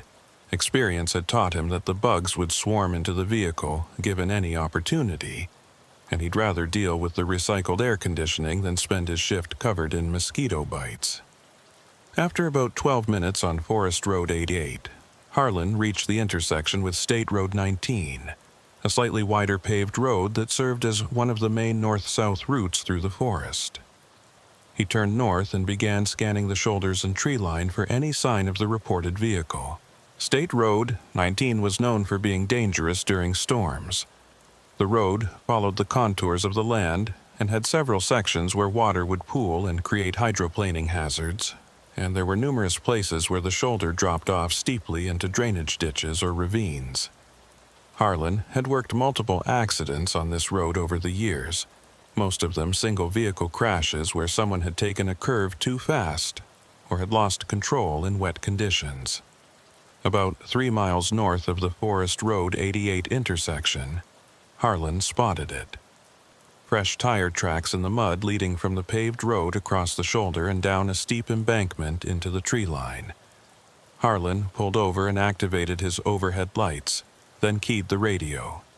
Dispatch, Unit 42 on scene at State Road 19 approximately 3 miles north of Forest Road 88. I have visible tire tracks leading off the roadway into heavy vegetation. I'm going to investigate on foot. Dispatch acknowledged, and Harlan stepped out of his cruiser, immediately feeling the humidity wrap around him like a physical presence. He grabbed his heavy-duty flashlight even though there was still some daylight left, knowing that under the forest canopy it would be significantly darker, and began carefully making his way down the embankment following the tire tracks. The slope was steep and slick with mud, and Harlan had to grab onto branches and small trees to keep from sliding. The tire tracks were clear, deep gouges in the soft earth that showed where a vehicle had left the road at speed and plowed down through the undergrowth. About 30 feet down the slope, Harlan found the vehicle. It was a large commercial semi-truck, the cab tilted at a severe angle with the passenger side wedged against a massive pine tree. The trailer had jackknifed during the crash and was resting partially in a drainage ditch that was still flowing with runoff from the previous night's storm. The truck was dark green with faded lettering on the side that Harlan couldn't make out clearly through the mud and vegetation that covered it. Harlan approached cautiously, his hand instinctively checking that his service weapon was secure. The cab's windshield was shattered, spider-webbed with cracks but still mostly intact, and he could see movement inside. Someone was alive in there. Harlan called out, projecting his voice over the sound of rushing water and wind in the trees. "Florida Highway Patrol, can you hear me? I'm coming to help." There was a response, muffled and weak, but definitely human. Harlan moved closer to the driver's side door, which was the high side of the tilted cab, and tried the handle. It was jammed, either from the impact or from the way the frame had twisted. Harlan pulled harder, and the door finally gave way with a screech of metal, swinging open and revealing the interior.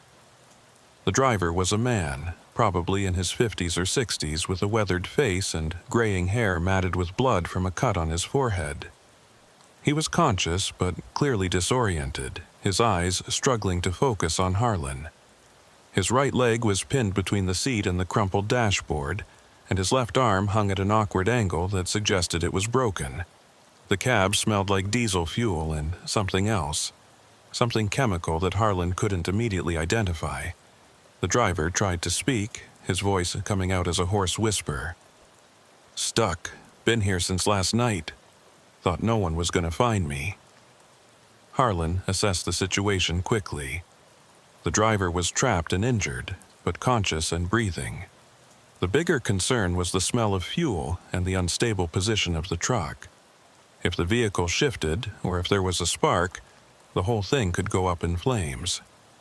Harlan keyed his shoulder radio. "Dispatch, Unit 42. I have one victim trapped in the cab of a commercial semi. Male driver, conscious but with visible injuries including a head wound and what appears to be a broken arm. Left leg is pinned. I'm going to need fire rescue, EMS, and heavy extraction equipment. Be advised the vehicle is in an unstable position and there's a strong smell of diesel fuel. We need to move fast." Dispatch confirmed and began coordinating the response. Harlan turned his attention back to the driver, trying to keep him calm and assess the extent of his injuries. "Sir, I'm Trooper Harlan Duvall with the Highway Patrol. Help is on the way. Can you tell me your name?" The driver blinked slowly, trying to focus. "Roscoe? Roscoe Ledger. I drive for Bartow Freight out of Tampa." Harlan made a mental note of the name and company. "Roscoe, can you tell me what happened? How did you end up off the road?" Roscoe's breathing was labored, each word seeming to cost him effort. "Storm last night. Came out of nowhere. Rain so heavy I couldn't see the road.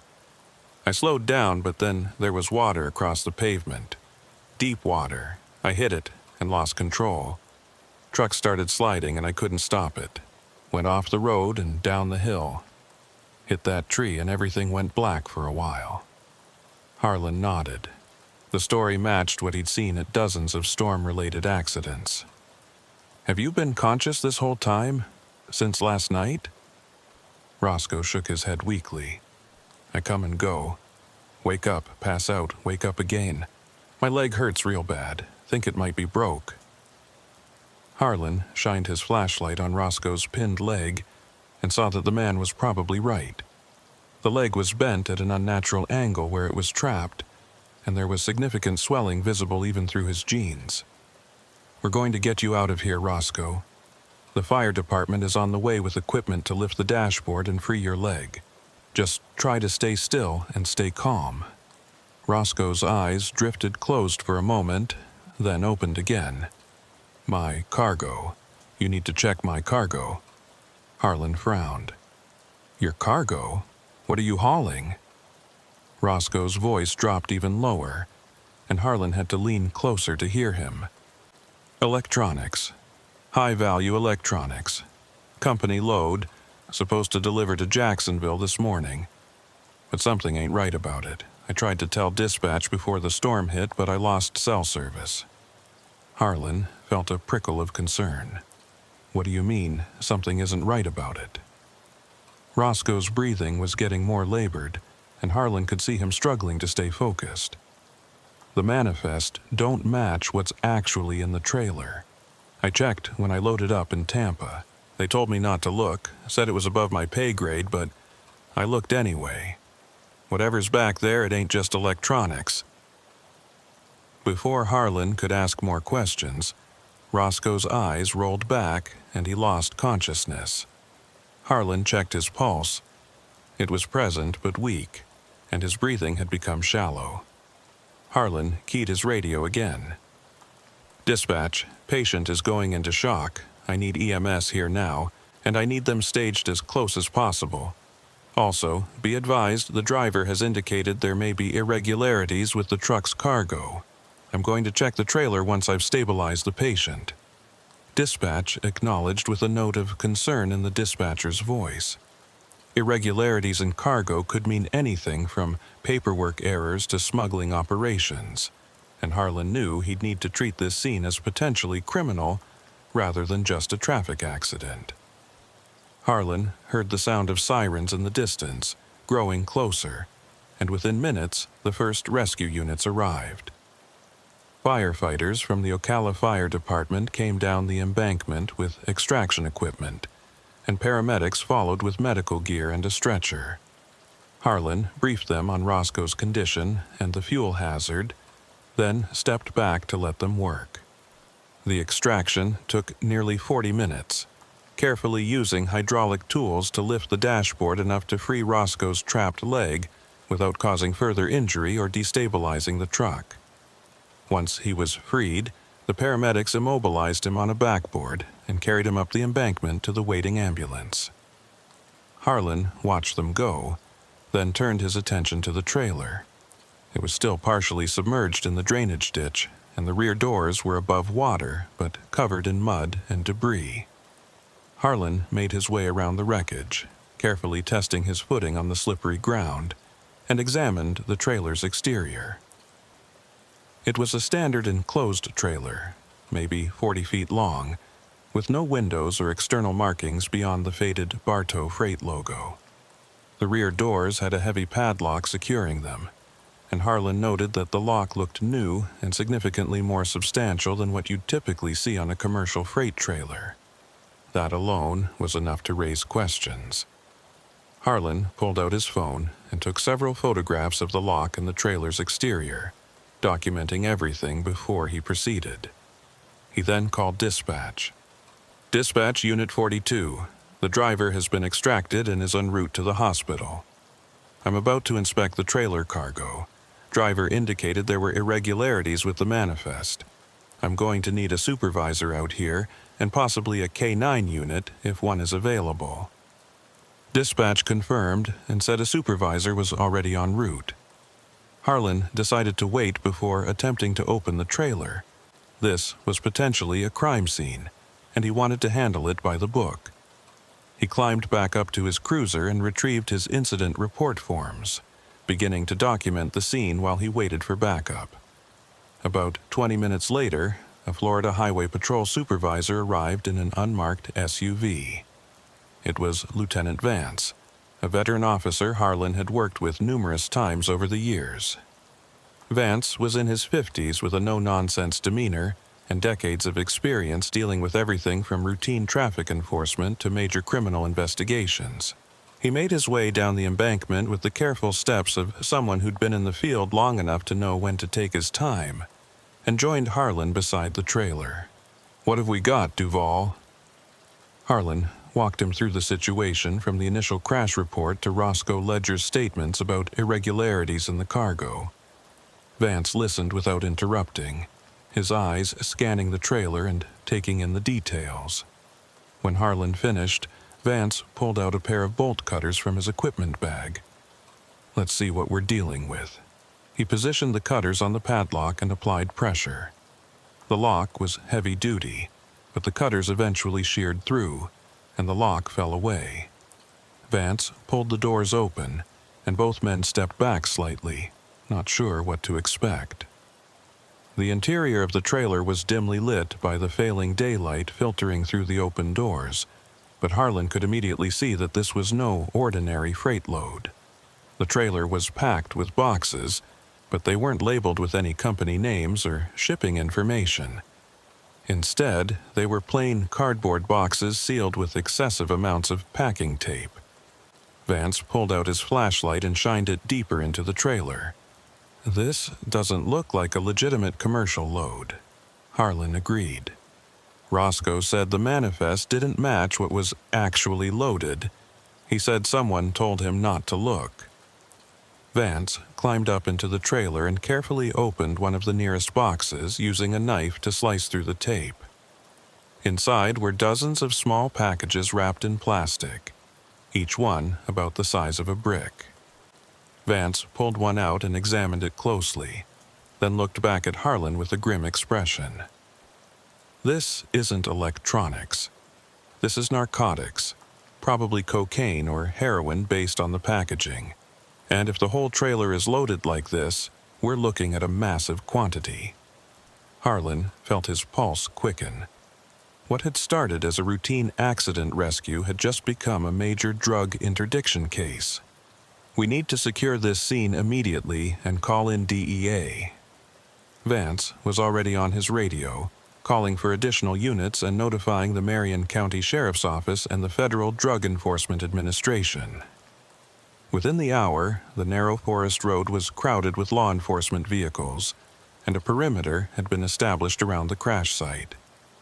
Agents from the DEA arrived and took over the inspection of the trailer's contents, methodically documenting and cataloging what turned out to be over 2,000 pounds of cocaine with a street value in the tens of millions of dollars. It was one of the largest drug seizures in Central Florida history, and it had been hidden in plain sight as a commercial freight shipment. As the sun set and portable lights were brought in to illuminate the scene, Harlan stood with Vance watching the operation unfold. The veteran lieutenant shook his head slowly. That driver, Roscoe Ledger, he may have just stumbled into the middle of something much bigger than a freight job.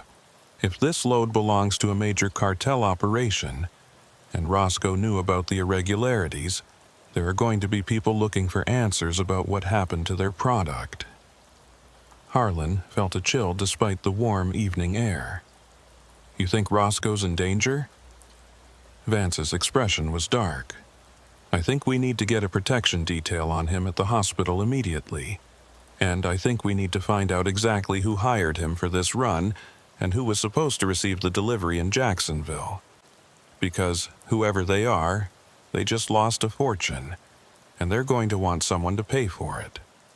The hospital in Ocala was a sprawling complex on the north side of town, and by the time Harlan Duvall arrived there around 2200 hours, a protective detail had already been established outside Roscoe Ledger's room. 2 Marion County Sheriff's deputies were stationed in the hallway, and a plainclothes officer from the Florida Department of Law Enforcement was coordinating with hospital security to monitor all entrances and exits. Harlan had been ordered by Lieutenant Vance to interview Roscoe as soon as the doctors cleared him for questioning, and to get as much information as possible about who had hired him for the drug run and what he knew about the operation. The DEA agents who'd taken over the scene at the crash site were already working their own angles, running the truck's registration and the Bartow Freight Company through federal databases. But Roscoe was the key to understanding how a commercial driver had ended up transporting millions of dollars worth of cocaine through the Ocala National Forest. Harlan checked in with the deputies and then spoke with the FDLE officer, a lean man in his 40s named Rick Talmadge, who had the tired eyes of someone who'd been working organized crime cases for too long. Talmadge briefed Harlan on Roscoe's medical condition. He'd undergone surgery to repair his broken leg and had sustained a moderate concussion along with various cuts and bruises, but he was stable and conscious. The doctors had cleared him for a brief interview as long as it didn't cause undue stress or exhaust him.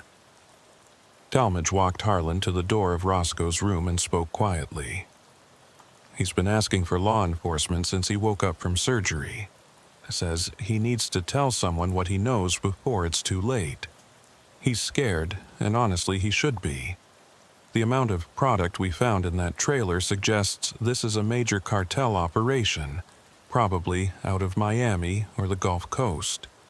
If they find out their shipment was seized and their driver is talking to police, They'll send people to clean up loose ends.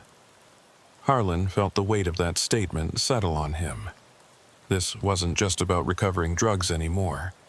It was about protecting a witness who'd stumbled into something far beyond his understanding.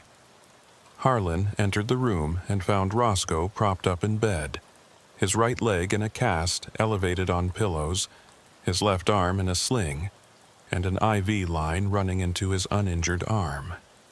His face was pale and drawn, the cut on his forehead now stitched and bandaged, and his eyes carried a fear that Harlan recognized immediately. This was a man who understood he was in serious danger. Roscoe looked at Harlan's uniform and managed a weak smile. "You're the trooper who pulled me out of that truck. I remember your voice, thank you for that." Harlan pulled a chair close to the bed and sat down, keeping his voice calm and professional. "I'm Trooper Harlan Duvall. I'm glad you're going to be okay, Mr. Ledger. I know you've been through a lot, but I need to ask you some questions about what you were hauling and who hired you for that run. Whatever you can tell us will help keep you safe and help us shut down whoever's behind this operation." Roscoe nodded slowly, wincing as the movement caused pain somewhere in his battered body. "I'll tell you everything I know, but you gotta understand, I didn't know what I was getting into. I thought it was a legitimate freight job. I've been driving trucks for 30 years, never had so much as a speeding ticket. I'm not a criminal." Harlan pulled out his notepad. "I believe you. Start from the beginning. How did you get hired for this particular job?" Roscoe took a breath and began talking, his voice strained but steady. "About 2 weeks ago, I got a call from a dispatcher I'd never worked with before. Said his name was Dale Kirby, and he worked for Bartow Freight, which is a company I'd done a couple of legitimate runs for in the past. Nothing unusual about that. Freight companies use different dispatchers all the time. Kirby said they had a high-priority load that needed to go from Tampa to Jacksonville. Electronics and computer equipment for a tech company. Said it paid double the normal rate because it was time-sensitive and they needed someone reliable. I jumped at it because the money was good and I needed the work." Harlan made notes as Roscoe talked. "Did you meet this Dale Kirby in person, or was everything done over the phone?" Roscoe shook his head. "Never met him face to face. Everything was phone calls and text messages. He sent me the pickup address in Tampa, told me to be there at 0600 hours 3 days ago. When I got there, it was a warehouse in an industrial area, nothing suspicious about the location itself. But when I backed up to the loading dock, the guys loading the truck wouldn't let me see what they were putting in the trailer. They said it was company policy for high-value loads, that drivers weren't supposed to be involved in the loading process for security reasons. That struck me as odd, but I figured maybe it was just how this particular company operated." Harlan leaned forward. "But you checked the cargo anyway. You told me at the crash site that the manifest didn't match what was actually loaded." Roscoe's expression turned guilty. "Yeah, I did. After they finished loading and gave me the sealed manifest, I drove about 20 miles north and pulled over at a rest stop. Something about the whole situation didn't sit right with me. The guys at the warehouse were too nervous, too secretive. So I broke the seal on the trailer and looked inside. That's when I saw those boxes, hundreds of them, all plain cardboard with no labels or shipping information. I opened one and saw the plastic-wrapped packages. I've seen enough crime shows to know what that looked like." Harlan kept his voice even. "What did you do when you realized what you were hauling?" Roscoe's hands clenched on the hospital blanket. "I panicked. I tried calling the dispatcher, this Kirby guy, but he didn't answer. I tried calling the Bartow Freight main office, but it was early and no one was there yet. I didn't know what to do. I thought about calling the police right then, but I was scared I'd be arrested for transporting drugs, even though I didn't know what I was carrying when I picked it up. So I made a stupid decision. I decided to drive to Jacksonville and try to figure out who I was supposed to deliver to, thinking maybe I could get evidence and then go to the authorities. But then the storm hit last night when I was going through the Ocala forest and I went off the road before I could do anything. Harlan understood the fear that had driven Roscoe's decision, even if it wasn't the right choice. A lot of people in Roscoe's position would have done the same thing, caught between the terror of being implicated in a crime and the uncertainty of how to extract themselves from the situation. "Do you still have your phone?" The one with the text messages from Dale Kirby. Roscoe gestured weakly toward the small closet where his personal belongings were stored. "It should be in my jacket pocket. They brought my stuff from the truck when the ambulance took me." Harlan retrieved the phone, a basic smartphone with a cracked screen, and found it still had enough battery to power on. He scrolled through the text messages and found the conversation with a contact labeled Dale Kirby Dispatch. The messages were brief and professional: pickup address, delivery instructions, and a few confirmations about timing. Harlan photographed the messages with his own phone, then handed Roscoe's phone to Officer Talmadge, who'd entered the room. "We'll need this for evidence. DEA is going to want to trace these numbers and see if they can identify who is actually behind the communications." Roscoe nodded, then his expression grew more troubled. "There's something else. The delivery address I was given, it wasn't a business or a warehouse. It was just coordinates, GPS coordinates for a location somewhere off Interstate 10 east of Jacksonville. Kirby told me someone would meet me there at a specific time and take possession of the trailer. That's when I really knew something was wrong. Legitimate freight deliveries don't work that way." Harlan felt a chill run down his spine. The operation was more sophisticated than he'd initially thought. Using GPS coordinates instead of physical addresses made it harder to trace and provided flexibility to change meeting locations if something went wrong. "Do you remember the coordinates?" Roscoe closed his eyes, thinking. "I wrote them down on a piece of paper in the truck's cab.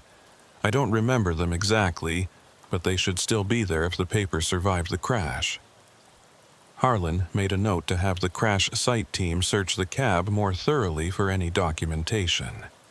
He asked Roscoe several more questions about whether he'd noticed anyone following him during the drive, whether he'd made any stops where someone might have seen him checking the cargo, and whether he'd told anyone else what he'd discovered. Roscoe answered each question as thoroughly as his exhausted state would allow, but it became clear that he'd been operating alone and hadn't shared his concerns with anyone until after the crash. That was probably what had kept him alive so far. If the people behind the drug shipment thought Roscoe was just an unwitting driver who'd been in an accident, they might not see him as an immediate threat. But once they learned the cargo had been seized and Roscoe was talking to law enforcement, that calculus would change dramatically. After about 30 minutes, a nurse came in and informed Harlan that Roscoe needed to rest. Harlan thanked Roscoe for his cooperation and assured him that the protection detail would remain in place. As he left the room, Talmadge pulled him aside in the hallway. DEA ran the phone number that Kirby was using to text Roscoe. It's a burner purchased with cash at a convenience store in Miami 2 weeks ago. They're pulling surveillance footage from the store, but it's probably going to be a dead end. These operations are too smart to leave that kind of trail. The Bartow Freight Company is a different story, though. It's a legitimate business, been operating out of Tampa for 15 years. The owner had no knowledge of this shipment and says he's never heard of anyone named Dale Kirby working as a dispatcher. Someone used the company's name and reputation to give the operation a veneer of legitimacy. Harlan processed the information.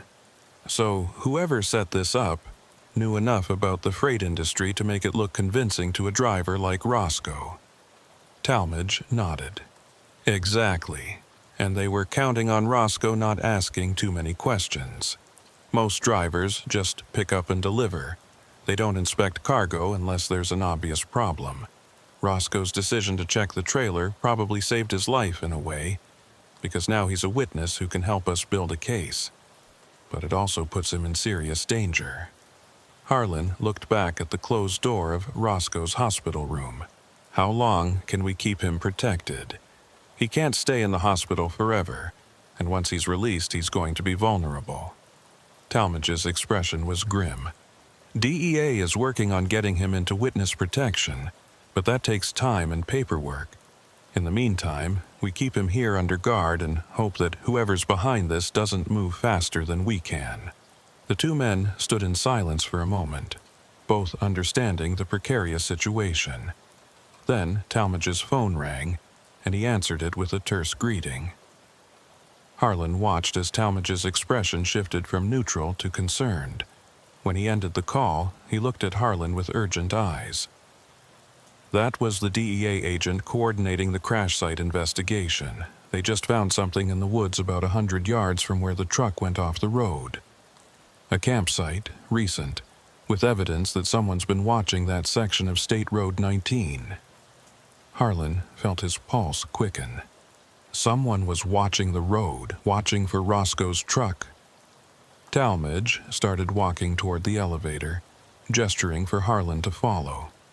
That's what it looks like. They found a tent, binoculars, a portable radio scanner tuned to law enforcement frequencies, and a logbook documenting vehicle traffic on that road for the past week. Whoever set up that camp was conducting surveillance, and based on the timing, they were probably there when Roscoe crashed, which means they know the truck went off the road, and they may know we've seized the cargo. Harlan followed Talmadge into the elevator, his mind racing through the implications. If they were watching and they saw the accident happen, why didn't they try to recover the drugs right away? Why wait? Talmadge pressed the button for the ground floor. Could be they were waiting to see if Roscoe survived and what he told us. Could be they were waiting for orders from whoever's running the operation. Or could be they're still out there in the forest watching and planning their next move. Either way, we need to get back out there and find out who was in that camp and where they went. The elevator doors opened, and the two men walked quickly through the hospital lobby and out to the parking lot where their vehicles were waiting. Harlan called Lieutenant Vance to update him on the situation and received clearance to return to the crash site and assist with the expanded investigation. Vance also informed him that additional resources were being mobilized, including a specialized tracking unit from the Florida Forest Service and a K-9 team trained in tracking human scent through wilderness terrain. The drive back to the crash site took about 40 minutes, and by the time Harlan arrived, the scene had transformed into a major law enforcement operation. Portable floodlights had been set up throughout the area, illuminating the crashed truck and the surrounding forest with harsh white light that made everything look stark and surreal. DEA agents in tactical gear were combing through the vegetation, documenting evidence and searching for any additional clues. A command post had been established near the road, with maps and communication equipment spread across folding tables, and a Forest Service ranger in a dark green uniform was briefing a group of officers about the terrain and the best approaches for tracking through the dense forest. Harlan recognized the ranger as Clint Raines, a man he'd worked with on several search and rescue operations over the years. Clint was in his 50s, with a weathered face and the kind of lean, hard build that came from spending most of your life outdoors. He knew the Ocala National Forest better than anyone Harlan had ever met, could read tracks and signs that most people wouldn't even notice, and had an almost supernatural ability to navigate through terrain that would leave others hopelessly lost. Clint saw Harlan approaching and waved him over to the map table. "Duval, good to see you. The situation just got a whole lot more complicated." Harlan joined him at the table, looking down at the topographical map spread out with several locations marked in red. "I heard you found a surveillance camp." Clint nodded and pointed to a spot on the map about 100 yards northeast of the crash site. "Right here, tucked into a thick palmetto stand with good sight lines to the road. Whoever set it up knew what they were doing. The camp was well concealed. wouldn't have found it except one of the DEA agents spotted fresh footprints leading away from the crash site and followed them. The camp looks like it was occupied for at least a week, maybe longer. They had supplies, water, food, and enough equipment to suggest this was a serious surveillance operation, not just someone camping. Harlan studied the map. Any indication of where the person went after they left the camp? Clint's expression turned troubled. That's where it gets interesting. The footprints lead east from the camp, deeper into the forest. They're fresh, probably made within the last 12 hours. We've got a tracking team following them now, but the terrain gets real rough in that direction. Lots of swamp and thick undergrowth. If someone's trying to hide or escape, they picked a good route. Harlan looked at the vast expanse of green on the map representing the Ocala National Forest. 400,000 acres of wilderness, most of it undeveloped and inaccessible except on foot. If someone wanted to disappear, this was the place to do it. You think they're still out there, or did they make it to a road and get picked up? Clint traced a line on the map with his finger. Nearest road to the east is Forest Road 77, about 6 miles from the camp. If they were moving fast and knew the terrain, they could have reached it in 3 or 4 hours. But if they're not experienced in this environment, they could be lost and going in circles. We've had people die of exposure and dehydration in this forest because they got disoriented and couldn't find their way out. Even in September, the heat and humidity can kill you if you're not prepared. A DEA agent approached the table, a young woman in tactical gear with mud on her boots and a serious expression. We've processed the camp and collected everything that might be evidence. Found a few things you'll want to see. She laid out several plastic evidence bags on the table. One contained a small notebook with handwritten entries. Another held a commercial radio scanner, and a third contained what looked like a satellite phone. Clint picked up the bag with the notebook and examined it through the plastic. This is good. If they were documenting their surveillance, there might be information about who they were reporting to or what their objectives were. The DEA agent nodded. We're going to need to process all of this at the lab, but from what I could see, the notebook has dates, times, and vehicle descriptions. Looks like they were tracking not just Roscoe's truck, but all traffic on that stretch of road. Could be they were watching for law enforcement activity too, making sure their route was clean. Harlan felt a growing sense that they were dealing with something much larger than a single drug shipment. This sounds like a professional operation with significant resources and planning. The agent agreed. That's our assessment too. The amount of cocaine we found in that trailer, the sophisticated surveillance, the use of a legitimate trucking company as cover, all of it points to a major trafficking organization, probably one with connections to international cartels. We're coordinating with our offices in Miami and along the Gulf Coast to see if this matches any ongoing investigations. As they talked, a K9 handler approached with a large German shepherd on a lead. The dog was alert and focused, ears forward and body tense. The handler spoke to Clint. Ranger Rains, we've got a solid scent track from the camp heading east into the swamp. My dog's ready to go if you want to start the pursuit now. Clint looked at Harlan. You up for a hike through the forest at night? Could be we're tracking someone dangerous, and I'd rather have law enforcement with me than go alone. Harlan didn't hesitate. I'm in. Let's find out who was watching that road and what they know. The group assembled quickly. Harlan, Clint Rains, the K9 handler and his dog, and 2 DEA agents. They equipped themselves with night vision gear, GPS units, and enough water and supplies for several hours in the field. Lieutenant Vance arrived just as they were preparing to move out and pulled Harlan aside. Duval, you're not required to go on this tracking operation. We've got specialized units that can handle it. Harlan shook his head. With respect, sir, I know this forest almost as well as Ranger Rains does. and I've been on this case from the beginning. I want to see it through." Vance studied him for a moment, then nodded. "All right. But you stay in constant radio contact. If the situation becomes dangerous, you pull back and wait for tactical support. Understood?" Harlan confirmed, then joined the tracking team as they moved into the forest, following the K9 as it picked up the scent trail and began leading them east into the darkness. The forest at night was a different world from what Harlan was used to patrolling during daylight hours. The sounds were amplified, every snap of a branch or rustle of leaves making him turn and scan with his flashlight. The humidity seemed even more oppressive without the sun to evaporate the moisture, and within minutes Harlan's uniform was soaked with sweat. The K9 moved with purpose, nose to the ground and occasionally lifting its head to test the air.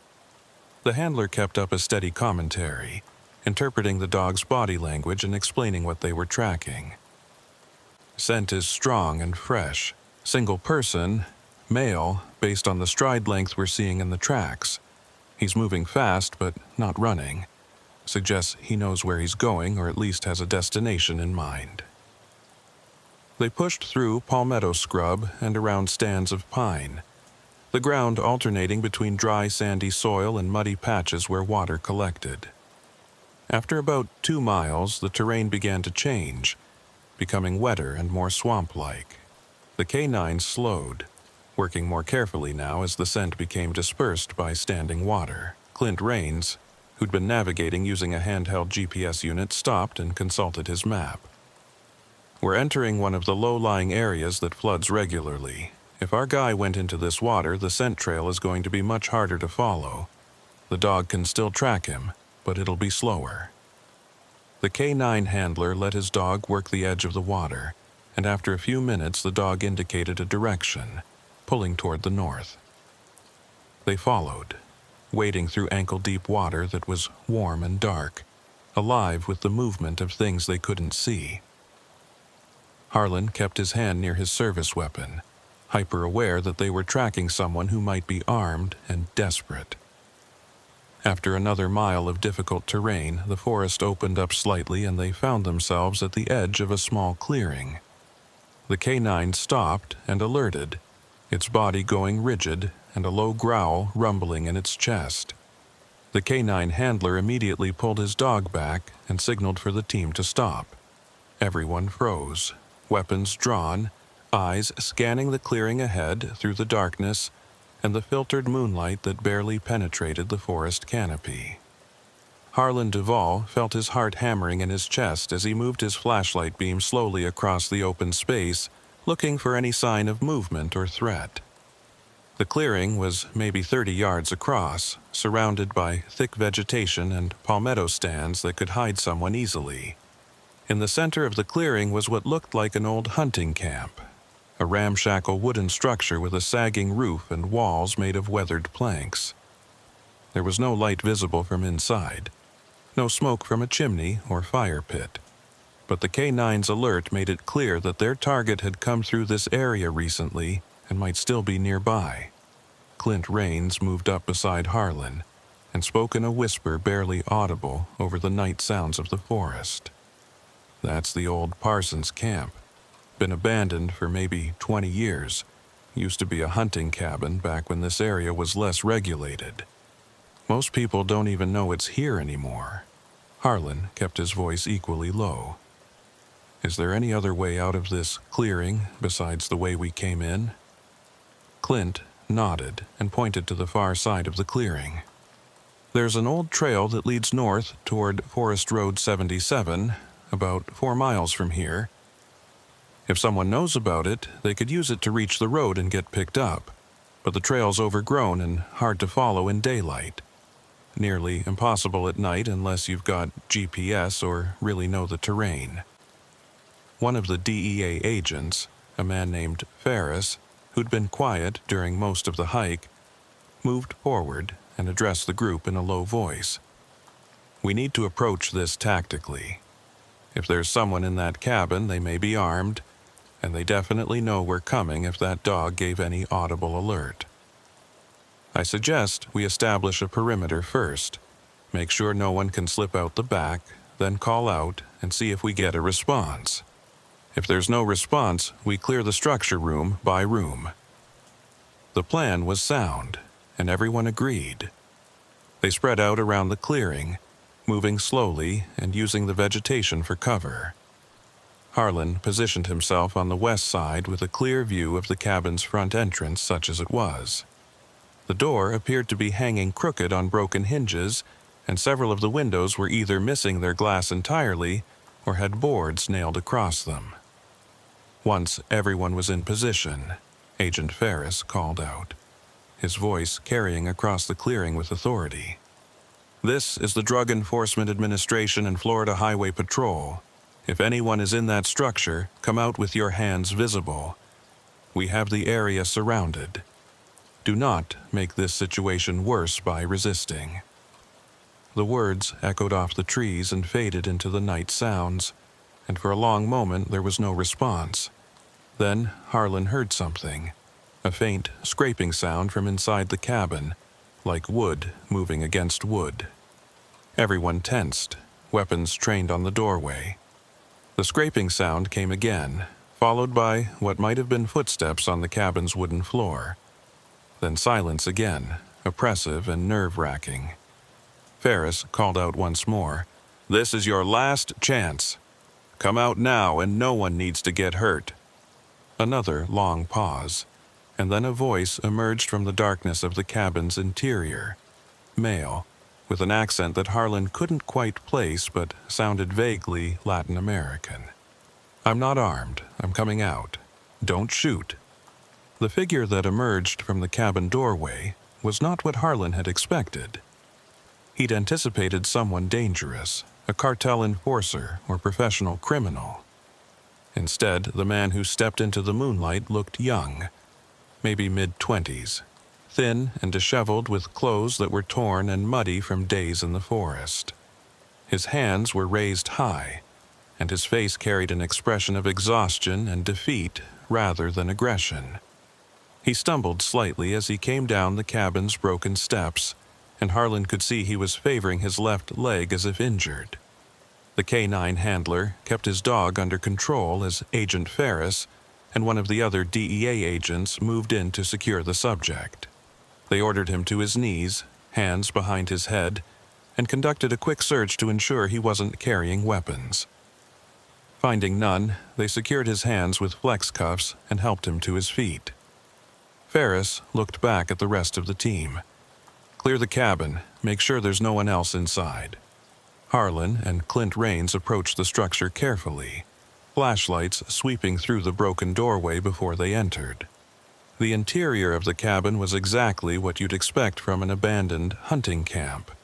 Rotted furniture, debris scattered across the floor, holes in the roof that let in patches of moonlight, and the smell of decay and animal droppings. They cleared each of the 3 small rooms and found no one else, just evidence that someone had been using the cabin recently. There was a sleeping bag in one corner, some empty water bottles, and a small backpack. Harlan picked up the backpack and brought it outside where Agent Ferris was questioning the detained man. The subject was sitting on the ground now, his breathing labored and his face pale even in the dim light. Up close, Harlan could see he was younger than he'd first appeared, probably no more than 22 or 23, and he looked like he'd been through hell. His clothes were soaked with sweat and water. He had scratches and cuts all over his exposed skin from pushing through the forest vegetation, and his left ankle was swollen badly enough that it was visible even through his mud-caked sneaker. Ferris was attempting to get information from him. "What's your name?" The young man's voice was strained. "My name is Luis Ibarra. I need water, please. I haven't had water in hours." Clint Raines handed over a bottle from his pack, and Luis drank it desperately, nearly choking in his haste. When he finished, he looked up at the circle of law enforcement officers surrounding him. "I want to cooperate. I'll tell you everything. I just want this to be over." Ferris exchanged glances with Harlan, both men recognizing that they'd just caught a break. Most suspects in this kind of situation would lawyer up immediately or refuse to talk, but Luis Ibarra seemed ready to give them whatever they wanted. Ferris read Luis his rights from a card he carried, making sure everything was documented properly, and Luis waived them without hesitation. "I understand. I still want to talk." Ferris pulled out a small digital recorder and set it on the ground between them, visible to Luis. "This conversation is being recorded. You've waived your right to an attorney and agreed to speak with us. Is that correct?" Luis nodded. "Yes, that's correct." Ferris began the interview. "Luis, let's start with the basics. Why were you in that surveillance camp watching State Road 19? Luis took a shaky breath. "I was hired to watch for the truck, the semi carrying the shipment. My job was to make sure it made it through the forest without any problems, and if anything went wrong, I was supposed to report it immediately to my contact." Harlan spoke up. "Who hired you and who was your contact?" Luis looked at Harlan, and there was genuine fear in his eyes. "I don't know names. I was contacted through a friend in Miami who said there was work available, good money for just watching a road for a week. They gave me cash up front, $5,000, and said I'd get another $5,000 when the job was done. I was supposed to call a number if anything happened to the truck, but when it went off the road during the storm, I panicked. I called the number like I was supposed to, but whoever answered just told me to stay in position and wait for instructions. Then hours went by and no one called back. I saw all the law enforcement show up at the crash site, saw them find the drugs, and I knew I was in serious trouble. So I ran. I've been trying to get to the road and get out of the forest, but I got lost and hurt my ankle. I thought I was going to die out here." Agent Ferris leaned forward. "Do you still have the phone you were given to make contact?" Luis gestured toward the backpack Harlan was holding. "It's in there. It's a burner phone, nothing fancy. I only used it to call that one number." Harlan opened the backpack and found the phone, along with some protein bars, a water filter, and a pair of binoculars. He handed the phone to Ferris, who examined it briefly, then placed it in an evidence bag. Ferris continued the questioning. "Luis, you said you were hired through a friend in Miami. What's that friend's name?" Luis hesitated for the first time, and Harlan could see the internal conflict playing out on his face.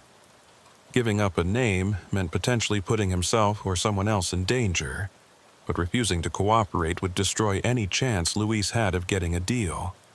Finally, he spoke. Marco Hidalgo. He's not a bad guy, just someone who knows people and passes along information about work opportunities. He's done it for me before, helped me get day labor jobs and construction work. This time, he said it was surveillance work, didn't mention anything about drugs." Ferris made notes. "Do you know how Marco was contacted about this job or who he's connected to in the organization?" Luis shook his head. "No. Marco keeps that kind of information to himself. He said it was safer that way, that if I didn't know anything, I couldn't get in trouble. Obviously, that didn't work out." There was a bitter edge to his voice now, the realization that he'd been used and discarded sinking in. Harlan asked another question. "When you called to report the crash, what exactly did you tell the person who answered?" Luis closed his eyes, remembering. "I told them the truck went off the road during the storm, that it crashed down an embankment and the driver was trapped.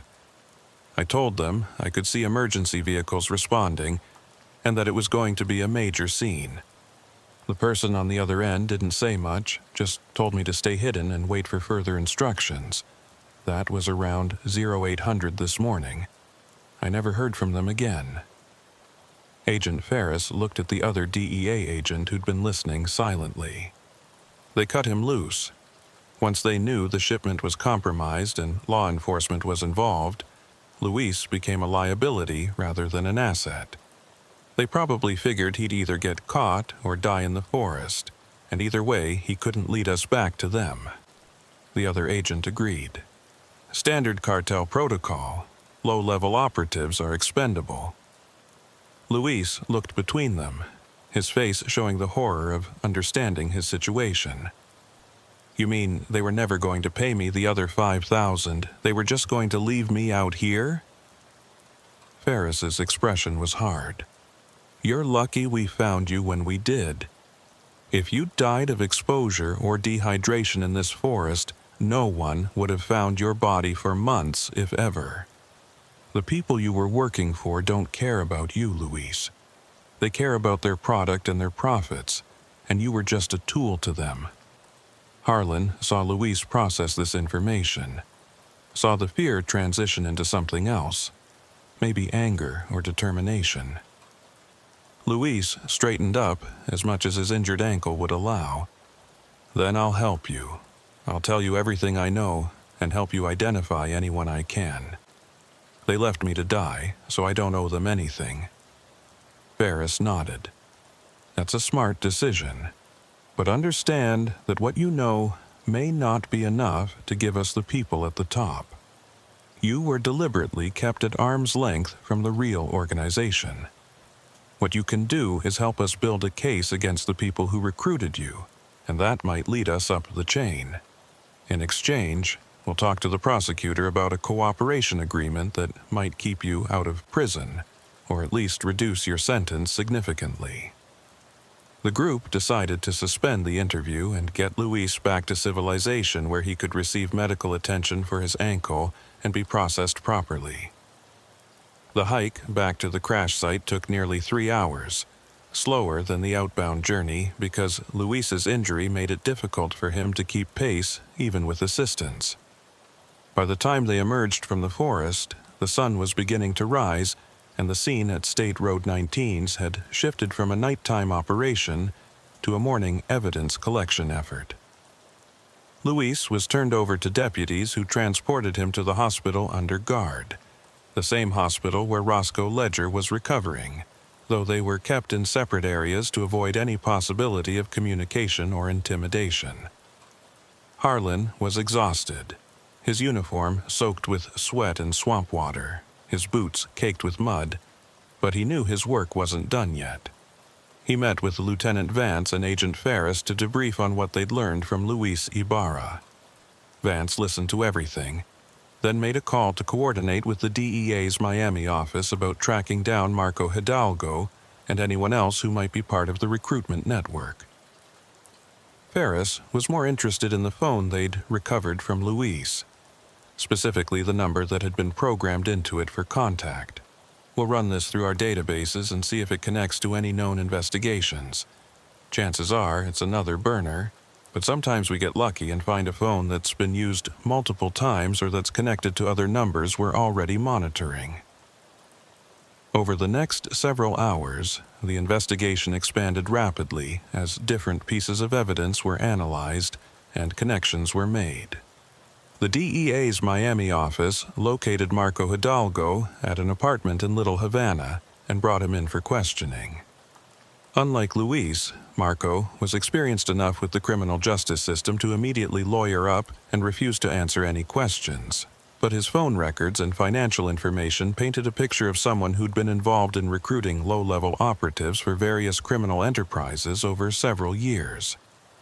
The phone number Luis had been given to call was traced to a location in the Tampa area, but by the time agents arrived at that address, it was empty.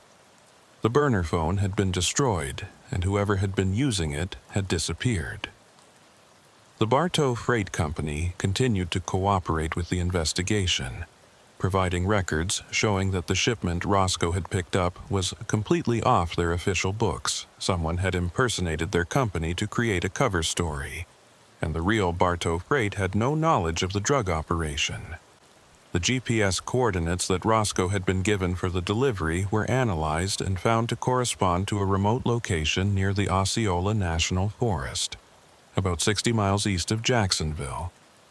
Agents who checked that location found evidence of recent activity, tire tracks and disturbed ground suggesting vehicles had been there within the past few days.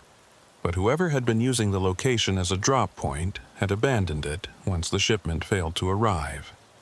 Harlan spent most of the next week coordinating with various agencies, providing statements, and following up on leads that emerged from the investigation. He visited Roscoe Ledger twice more at the hospital, finding the trucker in better physical condition but clearly traumatized by everything he'd been through. Roscoe had agreed to enter witness protection once he was medically cleared for discharge, understanding that staying in Florida would put him at risk of retaliation. "I just wanted to do my job and make a living," Roscoe told Harlan during their last conversation. "I never imagined something like this could happen. I keep thinking about what would have happened if I hadn't checked that cargo, if I just delivered it like I was supposed to. I'd be complicit in moving millions of dollars of drugs into communities where it would destroy lives. But now my life is destroyed instead. I have to leave everything behind, change my name, start over somewhere else." Harlan didn't have easy answers for him. "You did the right thing by checking the cargo and by cooperating with us. What happened to you isn't fair, but you're alive and you have a chance to start over. A lot of people in your situation don't get that chance." Roscoe nodded slowly. "I know, and I'm grateful to you for pulling me out of that truck. If you hadn't found me when you did, I'd have died in that wreck and no one would have known what happened." They shook hands, and Harlan left knowing he'd probably never see Roscoe Ledger again. The man would disappear into witness protection, would become someone else in some other part of the country, and the life he'd built over 30 years of truck driving would cease to exist. Luis Ibarra's situation was somewhat different. His cooperation had been genuine and valuable, providing investigators with information about how low-level operatives were recruited and managed. In exchange for his testimony, the prosecutor offered him a deal: probation and deportation back to Colombia where he'd been born, rather than a lengthy prison sentence. Luis accepted the deal, understanding that staying in the United States would mean either prison or becoming a target for the people he'd testified against. He was deported 3 weeks after his arrest, and Harlan heard through channels that Luis had returned to his family's farm outside Bogotá and was trying to rebuild his life away from the criminal elements that had nearly gotten him killed in the Ocala National Forest. The broader investigation into the drug trafficking operation continued for months, with the DEA working to identify the higher-level organizers and dismantle the network. The 2,000 pounds of cocaine seized from Roscoe's truck represented a significant financial loss for whoever was behind the operation, and there were reports of violence in Miami and Tampa as different factions blamed each other for the failure. Several low-level dealers and street soldiers were arrested in raids that followed the initial seizure, but the people at the top of the organization remained frustratingly out of reach. They'd insulated themselves with layers of cutouts and intermediaries, people like Marco Hidalgo and Luis Ibarra, who knew just enough to do their jobs but not enough to bring down the leadership. Harlan returned to his regular patrol duties in the Ocala National Forest, covering the same roads and responding to the same kinds of calls he'd handled for 9 years. But something had changed in how he viewed his work. The crash that had seemed like a routine accident rescue had turned into one of the largest drug busts in state history, and it had exposed him to a level of criminal sophistication he hadn't fully appreciated before. The forest wasn't just a beautiful wilderness area where people came to camp and hike. It was also a corridor for criminal activity, a place where drugs moved north from Miami and the Gulf Coast toward markets in Georgia and the Carolinas.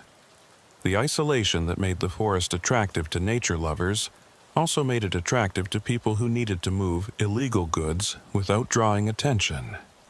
One afternoon, about 6 weeks after the initial crash, Harlan was patrolling State Road 19 near the location where Roscoe's truck had gone off the road.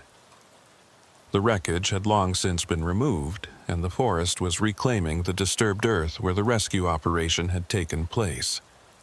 Harlan pulled over at the spot and sat in his cruiser for a few minutes. looking down the embankment and remembering the moment when he'd first seen the crashed truck and heard Roscoe's weak voice calling out. If he'd arrived even a few hours later, Roscoe might have died from his injuries or from exposure, and the drug shipment might have been recovered by the surveillance team before law enforcement ever knew it existed. The timing had been a matter of luck as much as anything else, a convergence of circumstances that had exposed the operation and prevented the drugs from reaching their destination. Clint Raines pulled up behind Harlan's cruiser in his Forest Service vehicle and walked over, leaning against Harlan's door. "You thinking about the crash?" Harlan nodded. "Yeah, just reflecting on how close it came to going the other way." Clint was quiet for a moment. "I've been working in this forest for 25 years, and I've seen a lot of things. Drug operations, illegal logging, people hiding from the law. This forest has always been a place where people think they can disappear or operate outside society's rules. But cases like this one, they remind me that there are people like you and me who won't let that happen. You did good work on this, Duval. You saved a life and took a huge amount of poison off the streets." Harlan appreciated the words, but couldn't shake a lingering sense of incompleteness. "We got the drugs, and we got a couple of low-level people, but whoever organized this operation is still out there. They'll just set up another route, recruit new people, and try again." Clint shrugged. "Maybe so, but that's not your responsibility alone. You did your part. The rest is up to the DEA and the feds to keep pursuing. You can't carry the weight of every investigation that doesn't end with perfect resolution." They stood in silence for a few minutes, listening to the forest sounds, the birds and insects and the rustling of wind through pine needles. Then Clint clapped Harlan on the shoulder and returned to his vehicle, heading north on his patrol. Harlan sat there a while longer, then started his engine and pulled back onto State Road 19, continuing his patrol through the Ocala National Forest where the afternoon sun filtered through the trees and cast dappled shadows across the road that wound endlessly through the wilderness. 3 months after the initial drug seizure, Harlan Duval thought the case had reached its natural conclusion. Roscoe Ledger was safely relocated through witness protection. Luis Ibarra had been deported back to Colombia, and the DEA's investigation into the trafficking network had stalled at the mid-level operatives who'd been smart enough to insulate the leadership from prosecution. The 2,000 pounds of cocaine sat in an evidence locker in Tampa, destined eventually for incineration once all the legal proceedings were complete. Harlan had received a commendation for his work on the case. A formal letter from the Highway Patrol Superintendent praising his quick response and professional handling of a complex situation. He'd filed the letter away in a drawer at home and returned to his regular duties, patrolling the forest roads and handling the routine calls that made up most of his work. It was early December now, and the Florida weather had finally shifted from oppressive summer heat to something almost pleasant. The temperatures were in the 60s and 70s during the day, cool enough that Harlan could patrol with his windows down and enjoy the fresh air instead of relying on air conditioning. The forest looked different in winter, the deciduous trees losing their leaves and creating more open sightlines, the palmetto scrub turning brown in places, and the wildlife patterns changing as animals adjusted to the cooler conditions. Harlan was working an evening shift that would run until midnight, covering State Roads 19 and 40 and several of the forest roads that connected them. Traffic was light, mostly locals who knew the roads well and the occasional tourist heading to one of the campgrounds or springs deeper in the forest. Around 2100 hours, Harlan was parked in a turnout near the intersection of State Road 19 and Forest Road 88, the same area where he'd responded to the call about Roscoe's crashed truck months earlier. He was filling out paperwork from a speeding citation he'd issued an hour ago when his radio crackled with a call that immediately grabbed his attention. "All units in the vicinity of Forest Road 11 and State Road 40. We have a report of gunshots heard in the area. multiple calls from campers at the Four Lake campground reporting what sounds like automatic weapons fire coming from the forest approximately 1 mile west of their location, requesting immediate response. Harlan grabbed the mic, his pulse already quickening. Gunfire wasn't uncommon in the Ocala National Forest. There were legal hunting areas and people sometimes target practiced in remote locations, but automatic weapons fire was a different matter entirely. That suggested something criminal, either an illegal hunting operation or something worse. Dispatch, Unit 42 responding. I'm approximately 10 miles south of that location. ETA 12 minutes. He started his engine and pulled out onto the road, activating his lights and accelerating north. Other units responded as well, including a Marion County Sheriff's deputy and Clint Raines, who happened to be working late checking on some reported illegal camping in the northern sections of the forest. Harlan covered the distance quickly, his cruiser's engine roaring as he pushed it hard on the straightaways and braked carefully through the curves. As he approached the area where the gunfire had been reported, he killed his lights and slowed down, not wanting to announce his arrival to whoever was shooting. He turned onto Forest Road 11, a narrow dirt track that wound through dense pine forest with occasional clearings where hunters sometimes set up camps. The road was rough and Harlan had to slow to a crawl to navigate the worst sections without damaging his cruiser's suspension. About a mile in, he saw light flickering through the trees ahead, the orange glow of a fire or multiple fires, and he could hear voices carrying through the night air along with the sound of engines idling. Harlan pulled his cruiser off the road into a concealed spot behind a thick stand of palmetto and keyed his radio, speaking quietly. Dispatch, Unit 42. I have visual on what appears to be multiple vehicles and a camp approximately 1 mile west of State Road 40 on Forest Road 11. I can see fire and hear multiple voices and engine noise. I'm going to conduct a reconnaissance on foot before approaching. Advise other responding units to stage at my location and wait for my assessment. Dispatch acknowledged, and Harlan stepped out of his cruiser, taking his flashlight and ensuring his service weapon was easily accessible. He moved through the forest quietly, using the vegetation for cover, and approaching the lit area from an angle that would give him a good vantage point without exposing him. As he got closer, Harlan could make out more details. There were at least 4 vehicles, 3 pickup trucks and a large van, all parked in a rough circle around a clearing. Several portable generators were running, powering work lights that illuminated the area with harsh white light. There were people moving around, maybe 8 or 10 individuals that Harlan could see, all of them appearing to be working on something. As Harlan crept closer, staying low and moving slowly to avoid making noise, he saw what they were doing and felt his blood run cold. The people were loading packages into the vehicles, the same kind of plastic-wrapped packages that had been found in Roscoe Ledger's truck. Hundreds of them, maybe thousands, stacked in neat piles and being systematically transferred from what looked like a cache point into the vehicles for transport. Harlan's mind raced through the implications. This wasn't just a random drug operation. This was a major staging area where large quantities of narcotics were being prepared for distribution. The location was remote enough that they could work without being observed, and the forest roads provided multiple routes in and out that would make it difficult to establish roadblocks or cut off their escape. The gunfire that campers had reported was probably from security personnel testing weapons or conducting some kind of perimeter check. This was a sophisticated operation with significant resources, and Harlan was watching it unfold alone, with backup still minutes away. He was about to pull back and wait for additional units when he saw something that made him freeze. One of the people working near the van turned toward the firelight, and Harlan got a clear look at his face.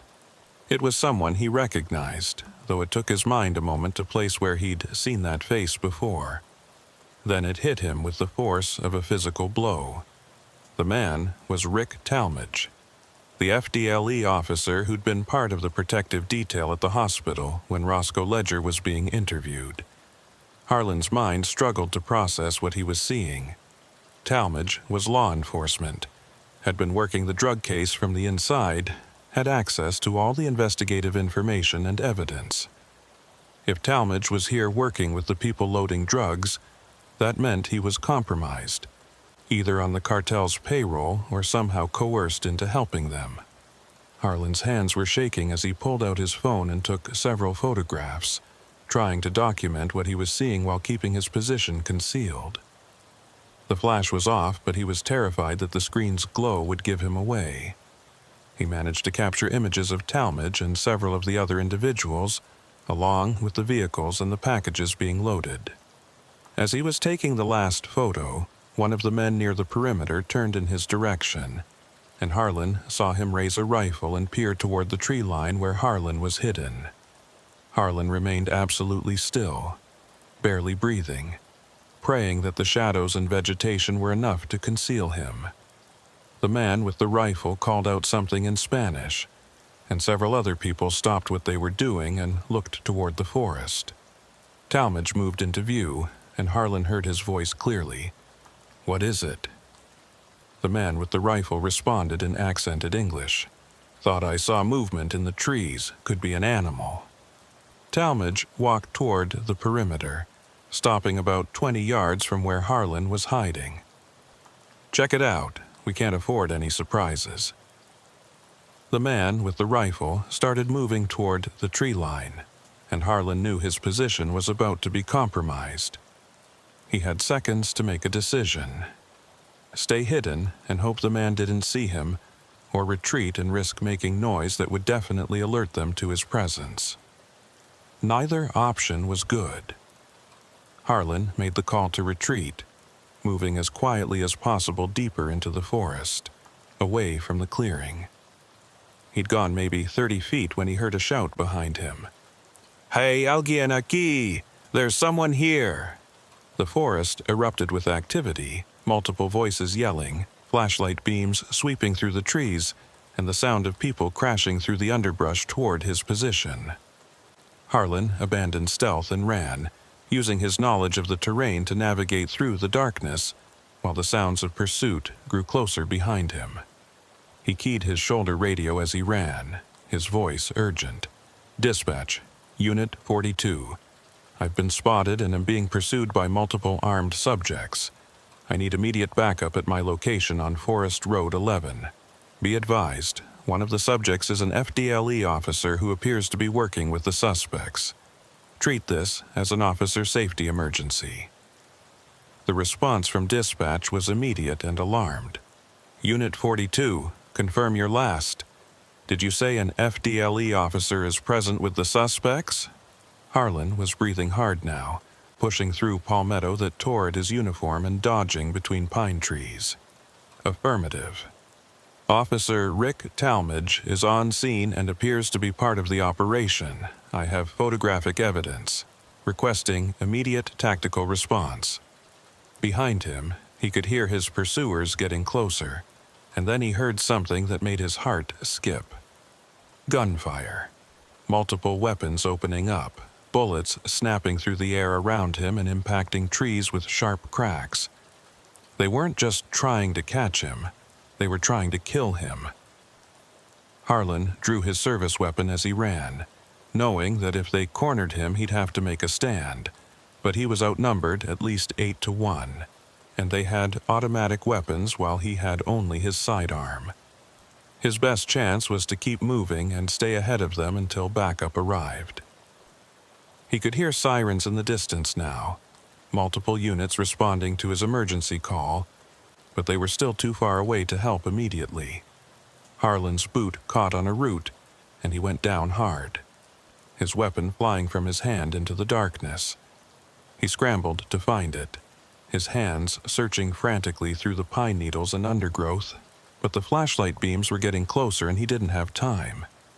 He abandoned the search for his weapon and pushed himself up, continuing to run even as he heard voices shouting that they'd seen him fall. His lungs were burning and his legs felt like lead, but adrenaline kept him moving.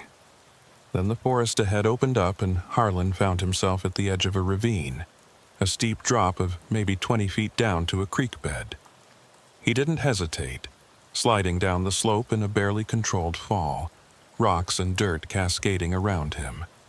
He hit the bottom hard, his ankle twisting painfully, but he kept moving, splashing through the shallow water of the creek and scrambling up the opposite bank.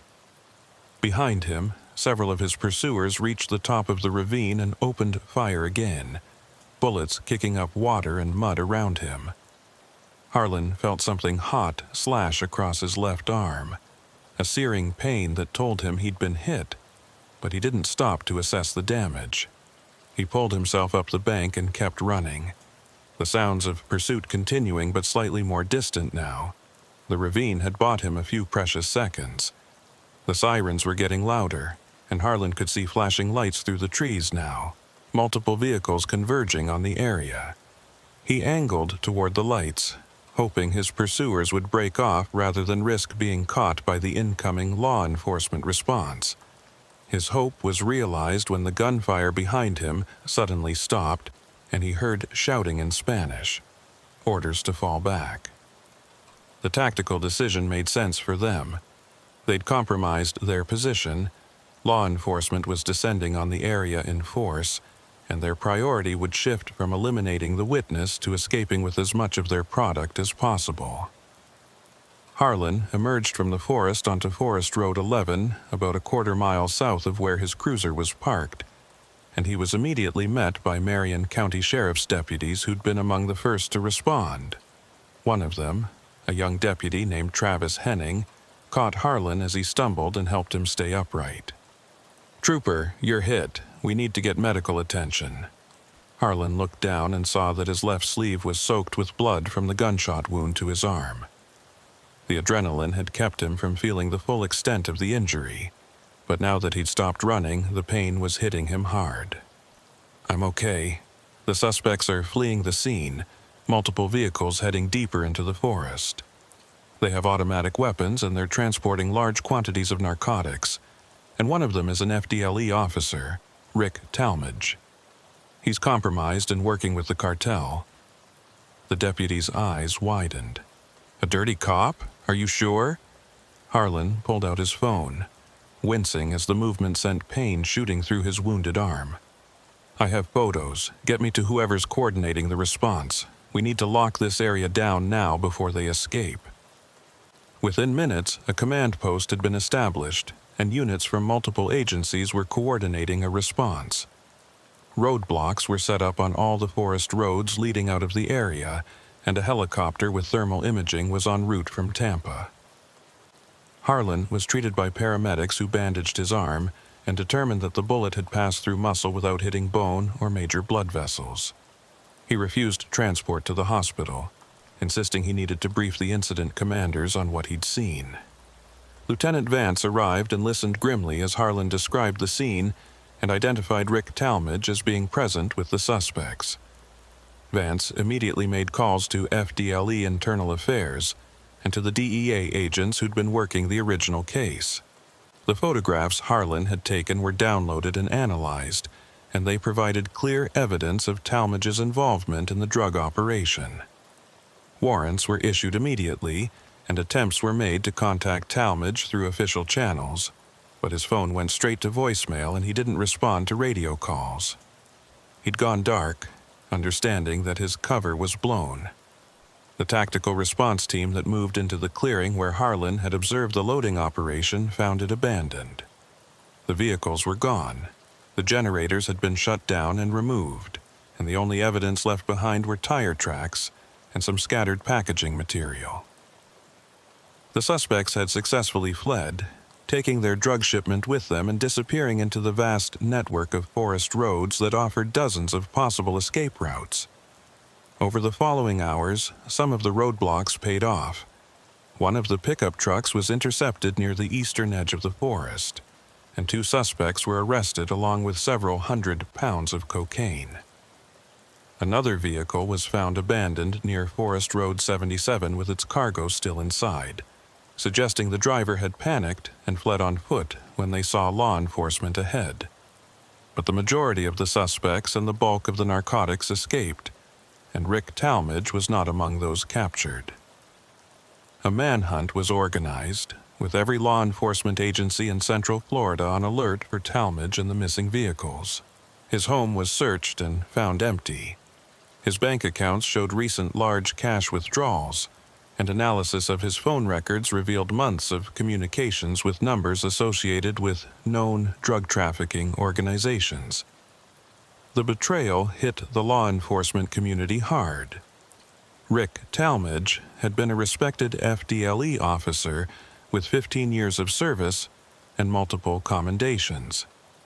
He'd worked organized crime cases and had been trusted with sensitive information and access to witnesses.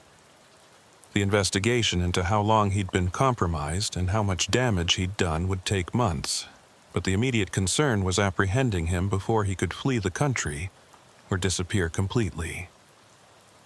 Harlan spent the next several days giving statements and working with internal affairs investigators who were trying to piece together Talmadge's activities.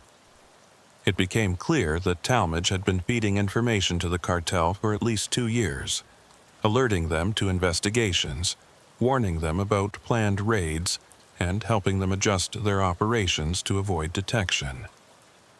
The original drug seizure from Roscoe Ledger's truck had put enormous pressure on Talmadge's handlers. The loss of that shipment and the arrests of low-level operatives like Luis Ibarra had disrupted the organization's activities and forced them to accelerate plans for moving remaining product before law enforcement could identify and shut down additional routes. The operation Harlan had stumbled upon in the forest was an emergency measure, a rapid consolidation and distribution of drugs that had been cached in the forest for months, waiting for safe transport. Talmadge had been there not just as a corrupt cop, but as a key coordinator who knew law enforcement patterns and could help the cartel avoid detection.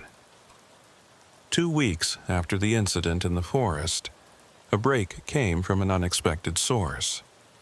Mexican authorities arrested Rick Talmadge at a border crossing near Matamoros, attempting to enter Mexico with false identification and carrying over $200,000 in cash. He was extradited back to Florida within days and charged with drug trafficking, corruption, conspiracy, and attempted murder of a law enforcement officer for his role in the operation that had nearly gotten Harlan killed. Faced with overwhelming evidence and the prospect of life in prison, Talmadge agreed to cooperate with federal prosecutors in exchange for a reduced sentence. His debriefings provided investigators with a detailed map of the cartel's operations in Florida, identifying corrupt officials at multiple levels, revealing safe houses and cash points throughout the state, and naming the mid-level and upper-level organizers who'd been insulated from prosecution.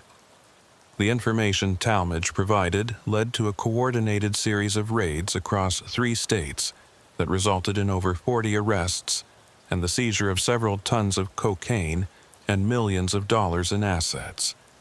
It was the most significant blow to the organization in years, and it had all stemmed from Harlan's initial response to what had seemed like a routine accident call months earlier. Harlan attended Talmadge's sentencing hearing 6 months later. Despite his cooperation, the former FDLE officer received a 20-year federal prison sentence, a compromise between the life sentence he deserved and the value of the intelligence he'd provided. Talmadge sat at the defense table, looking diminished and defeated, a man who'd thrown away his career and his freedom for money that he'd never get to spend. When given the opportunity to address the court, Talmadge turned to look at Harlan in the gallery. "I'm sorry for what I did and for putting you in danger. I don't expect forgiveness, but I want you to know that I never meant for it to go as far as it did. I started taking money to look the other way on small things, and before I knew it, I was in too deep to get out." Harlan didn't respond, just stared back at Talmadge with an expression that was neither forgiving nor condemning, simply acknowledgement that he'd heard the words. After the hearing, Harlan walked out of the courthouse into the Florida sunshine and drove back to Marion County, back to the Ocala National Forest where his work continued. The forest roads were the same, the wildlife and the wilderness unchanged by the human dramas that had played out within its boundaries. But Harlan's perspective had shifted in ways he couldn't fully articulate. He'd always known that his job involved risk, that traffic stops could turn violent, and that criminals operated in the areas he patrolled. But the revelation that corruption could exist at such high levels within law enforcement itself, that someone like Rick Talmadge could betray everything the badge represented, had shaken something fundamental in how Harlan viewed the system he was part of. Clint Raines found him a few weeks later, parked in the same spot where he'd been on the night of the shootout in the forest. The ranger pulled up beside Harlan's cruiser and got out, joining him and leaning against the hood and looking out at the forest that stretched endlessly in all directions. "You've been quiet lately, more than usual." Harlan was silent for a moment.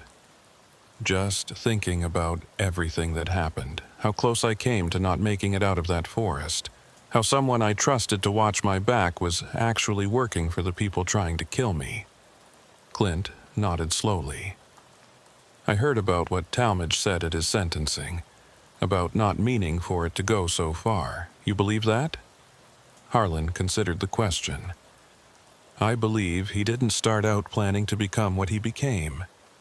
But somewhere along the way, he made choices. Small ones at first, then bigger ones, and each choice made it easier to make the next one until he'd crossed lines that can't be uncrossed. That's the thing about corruption. It doesn't usually happen all at once. It's incremental, a slow erosion of principles until you look in the mirror one day and don't recognize who you've become." Clint was quiet for a while, then spoke softly. "You did good work. You exposed the corruption. You helped take down a major trafficking operation. And you survived when a lot of people in your position wouldn't have. That counts for something." Harlan wanted to take comfort in those words, but he kept thinking about Roscoe Ledger, the trucker who'd had his life destroyed because he'd accidentally gotten caught up in something beyond his control. He thought about Luis Ibarra, the young man who'd been recruited for what he thought was easy money and had nearly died in the forest as a disposable asset. And he thought about all the people whose lives had been damaged by the drugs that organization had moved, the addicts and their families, the communities torn apart by the violence that followed trafficking routes. The bust had been significant. The arrests had disrupted the operation, but Harlan knew that organizations like this one were resilient. They'd adapt, recruit new people to replace those who'd been arrested, and find new routes to move their product. The work was never really finished. It was an ongoing battle with victories and setbacks, moments of progress followed by new challenges. Harlan's job wasn't to win the war on drugs single-handedly. It was to do his part, to respond to calls and conduct traffic stops and investigate suspicious activity and hope that the accumulated efforts of thousands of law enforcement officers across the country would make a difference. Some days, that felt like enough. Other days, it felt like trying to hold back the tide with a bucket. But either way, Harlan would keep showing up, keep patrolling these forest roads, and keep doing the work that needed to be done. As the sun set and painted the sky in shades of orange and purple, Clint Raines returned to his vehicle and drove off on his evening patrol. Harlan sat in his cruiser for a few more minutes, then started the engine and pulled back onto the road. The forest was quiet now, the daytime sounds giving way to the nocturnal chorus of insects and frogs and distant owls. Somewhere in that vast wilderness, other operations were probably taking place. Other people were making the same choices that Rick Talmadge had made, and other tragedies were being set in motion that would eventually require law enforcement response.